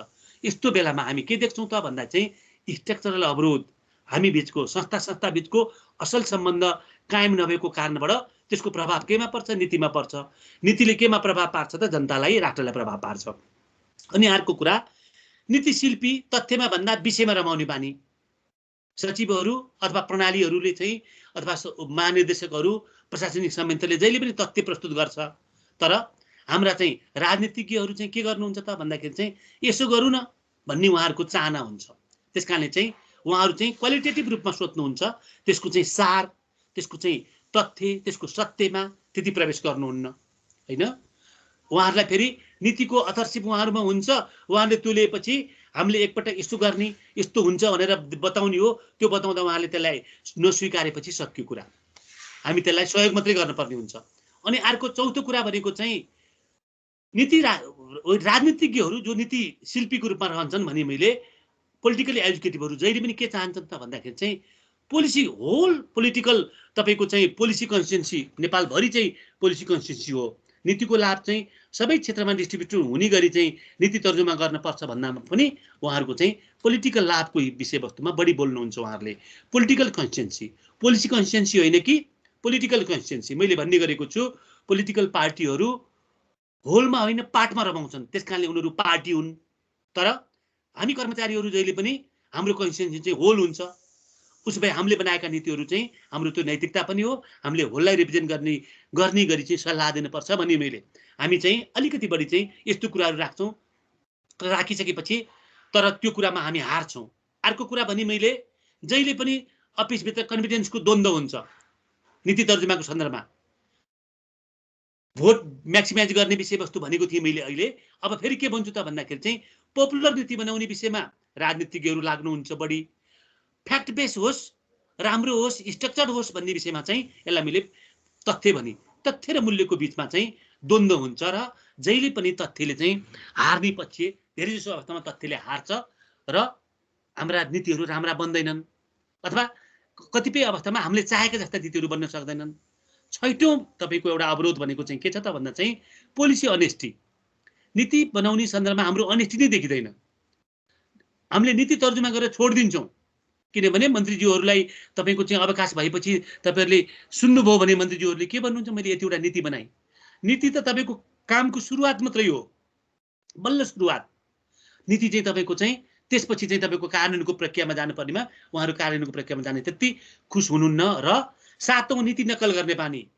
तेस्रो विश्वमा चाहिँ धेरै चाहिँ नक्कल गर्ने बानी छ, जसको आधारमा चाहिँ हाम्रो चाहिँ स्थानीय परिवेश, रीतिथिति, संस्थाको क्षमता इत्यादिलाई चाहिँ हामीले समन्वयमा ल्याउन सक्दैनौँ र चाहिँ नीति कार्यान्वयन अथवा नीति तर्जुमाको कुराहरू प्रभावकारी हुँदैन।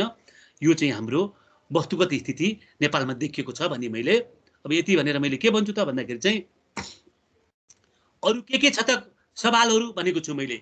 संस्थागत आधारहरू पनि कमजोर छन् हामीसँग, नोलेज बेस भन्छु। हामीले चाहिँ विभिन्न रिसर्चहरू अध्ययनहरू गरेर राख्नुपर्ने त्यस्ताहरू कम राखेका छौँ। राजनीति र प्रशासनका सम्बन्ध र सीमाहरू चाहिँ अलिकति अस्पष्ट भएर गएको छ। यो बेलामा चाहिँ राजनीतिज्ञहरू चाहिँ प्रशासनतिर ओर्लिने सर्वबडोमा र सचिवहरू चाहिँ नीति निर्माणतर्फ उक्लिनु पर्ने अवस्था छ। यसो गर्दाखेरि के हुन्छ त भन्दा नीतिको ओनरसिप राजनीतिज्ञले लिइदिँदैनन्, तर हामीले कामहरू गर्नुपर्ने हुन्छ। यस्तो अवस्थामा पनि राम्रा नीति तर्जुमा हुन सक्दैनन्। नीति विश्लेषण कसले गर्ने त? वास्तवमा नीति विश्लेषण भनेको महाशाखा प्रमुख, सहसचिवहरू उहाँहरूले गर्नुपर्ने हो। तर नेपालमा यो सर्वथा उपेक्षित विषयवस्तु छ हैन। यो हामी कार्यान्वयन योग्यता हेर्नुपर्ने, नीति लाभको क्याप्चर हुन्छ चाहिँ कसैले भन्ने कुराहरू हेर्नुपर्ने, यस्तो कुराहरू छैन।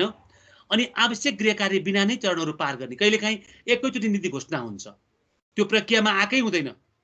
जस्तो नीति अध्ययन प्रतिष्ठान बनाउने काम बाबुराम भट्टराई प्रधानमन्त्री हुने बेलामा भएको बेलामा गर्नुभयो, त्यो कसैलाई पनि थाहा छैन, एकैचोटि घोषणा भइदियो।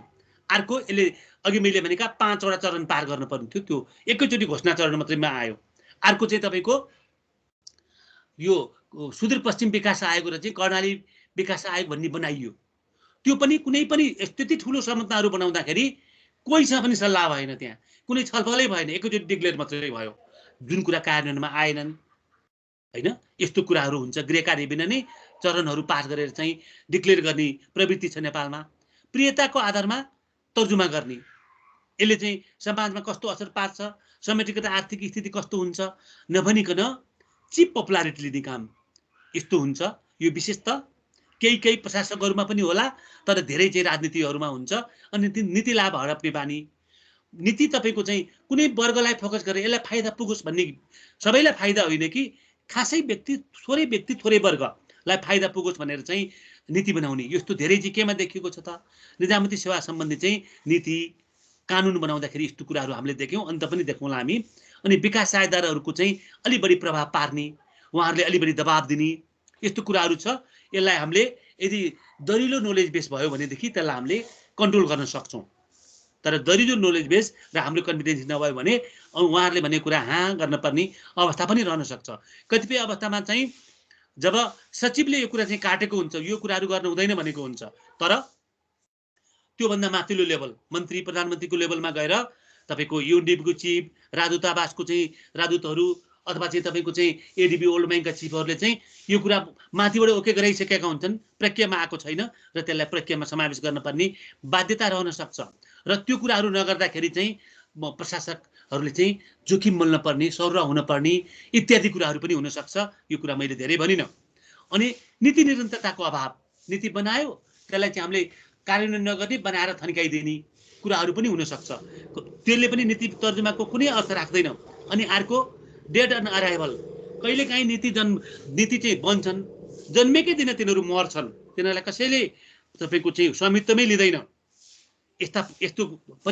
यस्तो कारणबाट पनि तपाईँको राम्रा नीति बनेका छैनन् संस्थागत सम्बन्ध अघि मैले भने मन्त्रालयहरूको बिचको सबैभन्दा बढी चाहिँ चारवटा मन्त्रालयको चाहिँ राम्रो सम्बन्ध हुनुपर्छ भने विषयगत मन्त्रालय मन्त्रीपरिषद सचिवालय कानुन मन्त्रालय अर्थ मन्त्रालय यति चारवटा कुरा स्पष्ट प्रक्रियामा छन् तर यी संस्थाहरूको बिचमा अथवा समिति र चाहिँ सरकारको बिचमा अथवा सरकार र चाहिँ तपाईँको चाहिँ अरू तपाईँको चाहिँ स्टेकहोल्डरको बिचमा चाहिँ राम्रा नीतिपात्रहरूको बिचमा चाहिँ राम्रो गरी चाहिँ सम्बन्ध नहुँदाखेरि पनि कहिलेकाहीँ नीतिहरू राम्रो नबन्ने अथवा चाहिँ हल्का फुल्का रूपमा नीति तर्जुमा हुने कुराहरू हामीले देखेका छौँ अनि अर्को औपचारिक रूपमा नीति छलफल गरेको सबै औपचारिक रूपमा मन लागे मान्छेहरूलाई बोलाउने यस्ता कुराहरू पनि छ त्यसकारणले कहिले नीति लामो प्रक्रिया अवलम्बन गरेर बन्छ कहिले छोटो आजको आजै घोषणा हुन्छ भने मैले जस्तो आजको आजै घोषणा भएको मैले तपाईँलाई नीति भने जस्तो 11 वर्ष लागेर एउटा नीति बनेको कुराहरू मैले तपाईँलाई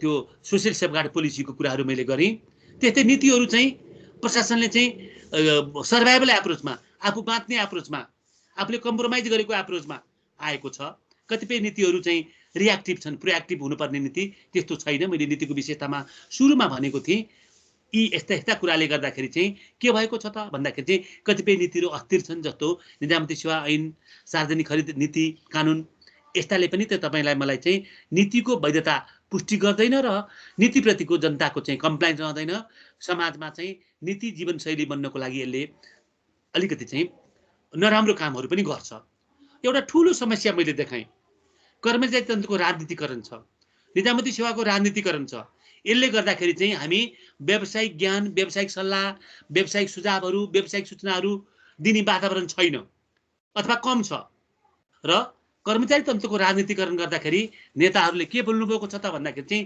नीति ज्ञानको राजनीतिकरण गर्न भुल्नुभएको छ उहाँहरूले भनेको मतलब अलि एक्सपर्ट कर्मचारीहरूलाई जिम्मेवारीमा लिने कन्फिडेन्समा लिने उहाँहरूलाई परिचालन गर्ने कुराहरू भन्दा पनि अलि बढी चाहिँ अलि निम्सरा अलि अनुभव नभएको अलिक कनिष्ठ सबै नियुक्ति बढुवा सरुवामा त्यही देख्नुहुन्छ यहाँहरूले त्यो के भएको त भन्दा चाहिँ नीति ज्ञानको तपाईँको चाहिँ उहाँहरूको चाहिँ राजनीतिकरण गर्ने उहाँहरूको क्षमता नभएको कर्मचारी तन्त्रको मात्रै राजनीतिकरण गर्ने क्षमताले गर्दाखेरि यस्तो भएको हो यो कुरा मैले भन्न पर्दैन साथीहरूलाई थाहा छ अनि विगतमा भएका नीतिहरू नराम्रो जुन नीति बनेका छन् त्यसबाट शिक्षा लिने संस्कृति पनि छैन हाम्रो र यी सबै जिम्मेवारी नलिँदा के हुन्छ लिनै पर्ने कुराहरू के हो भन्ने कुराहरू पनि विषयवस्तु भयो जस्तो मैले एउटा उदाहरण लिन्छु गुठी ऐन चाहिँ हामीले चाहिँ 76 मा फिर्ता ल्यायौँ संसदमा चाहिँ यहाँ ठुलो आन्दोलन जस्तो पनि भयो तर त्यो चाहिँ के थियो त भन्दाखेरि चाहिँ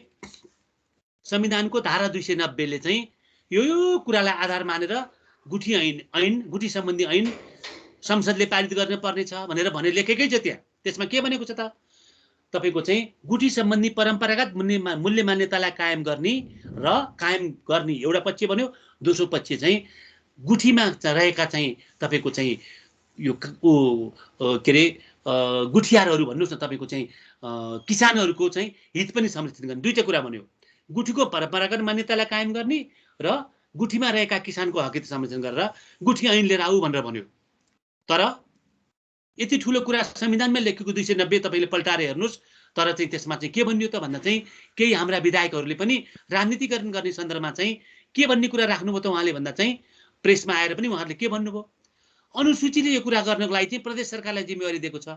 ए बाबा, भूमि नीतिको चाहिँ कुरा त सङ्घीय सरकारको हो, प्रदेश सरकारमा त गुठीको व्यवस्थापन सम्बन्धी कुराहरू मात्रै गरिएको हो भनेर भन्दा पनि उहाँहरू संविधान निर्माणमै लाग्नुभएका ठुला ठुला वरिष्ठ एडभोकेटहरू तपाईँको चाहिँ उसमा चाहिँ प्रतिनिधि सभामा तपाईँको राष्ट्रिय सभामा हुनुहुन्थ्यो, उहाँहरूले पनि यो कुरालाई चाहिँ राजनीतिकरण गर्नुभयो र यसपछि गुठी ऐन बन्न सकेन।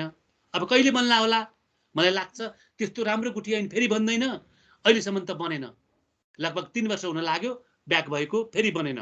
मैले त्यतिखेर भनेको थिएँ अब यो गुठी ऐन फिर्ता लिए त ठिकै छ, समिति प्रक्रियाबाट सच्याए हुन्छ, जे राख्नुपर्छ राखे हुन्छ। यदि यो गुठी ऐन फिर्ता भयो भने अरू धेरै विधेयकहरू फिर्ता हुन्छ र गुठी ऐन फेरि अनन्तकालसम्म बन्न सक्दैन। मेरो अनुभव यो छ भनेको जे भए पनि सरकारले भनेको कुराहरू, सरकारले गरेका निर्णयहरू कानुन हामीले गर्न पर्यो र गुठी ऐन सधैँको लागि कानुन नै भएन। यो चाहिँ के हो त भन्दाखेरि चाहिँ नेपालमा चाहिँ यो सम्बन्धी भएका कुराहरू होइन। अब सङ्घीय तहमा, अब विभिन्न तहमा चाहिँ अहिले नीति बन्छ। सङ्घीय सरकारले मात्रै होइन, प्रदेश सरकार, स्थानीय सरकार सबैले नीति बनाउने भएको हुनाले चाहिँ अब नीति धेरै बन्न सक्ने सम्भावना, नीति कार्यान्वयन नहुन सक्ने सम्भावना छ। त्यो कुरालाई चाहिँ सम्बोधन गर्नको लागि चाहिँ हामीले के कुरा एजुम गर्छौँ त, सबै तहले चाहिँ राम्रो काम गर्छन्, सबै तह जवाबदेही छन्, सबै तहमा सहभागितात्मक प्रक्रिया छ, सबै तहमा चाहिँ जनताको चाहिँ दैनन्दिन आवश्यकतालाई सम्बोधन गर्ने क्षमता पनि छ र सबै तहले चाहिँ दिगो विकासको लक्ष्य पनि राख्छन्। दिगो विकास भनेको यो 17वटा कुराहरू भनेको होइन नि, मैले त्यो लक्ष्य भनेको होइन। चक्रिय र दिगो आर्थिक प्रणाली व्यवस्थापन गर्नको लागि उनीहरूले चाहिँ सोच राख्छन्। यो कुरालाई चाहिँ सम्बोधन गर्नको लागि अब हामीले चाहिँ के बनाएका छौँ त भन्दा चाहिँ संविधानको तपाईँको चाहिँ भाग 20 मा चाहिँ तहहरूको अन्तर्सम्बन्ध कायम गर्ने, संहितामा मुलुक गए तापनि सहशासनको अवधारणाबाट पारस्परिक सहकारिता, समन्वय, एकअर्कालाई सहयोग गर्ने सिद्धान्तबाट कानुन नीति व्यवस्थापन गर्नुपर्छ, कार्यक्रमहरू सञ्चालन गर्नुपर्छ र त्यसरी चाहिँ कानुन कार्यान्वयन, नीतिहरू कार्यान्वयन तर्जुमा भएनन् भनेदेखि सङ्घीय सरकारले चाहिँ आवश्यक निर्देशन दिन सक्ने, कसलाई त प्रदेश सरकारहरूलाई। विशेषतः प्रदेश सरकारहरू कानुनहरू बनाउन बढी संलग्न हुन्छ। स्थानीय सरकारहरूले चाहिँ स्थानीय रणनीति, स्थानीय कार्यक्रम लिएर आउनुहुन्छ, धेरै महत्त्वको कुराहरू उहाँले गर्नुहुन्न, सानो लिमिटेड एरियामा मात्रै गर्नुहुन्छ 753ले। तर 700 तपाईँको चाहिँ 7वटाले त धेरै ठुलो कामहरू गर्नुपर्छ।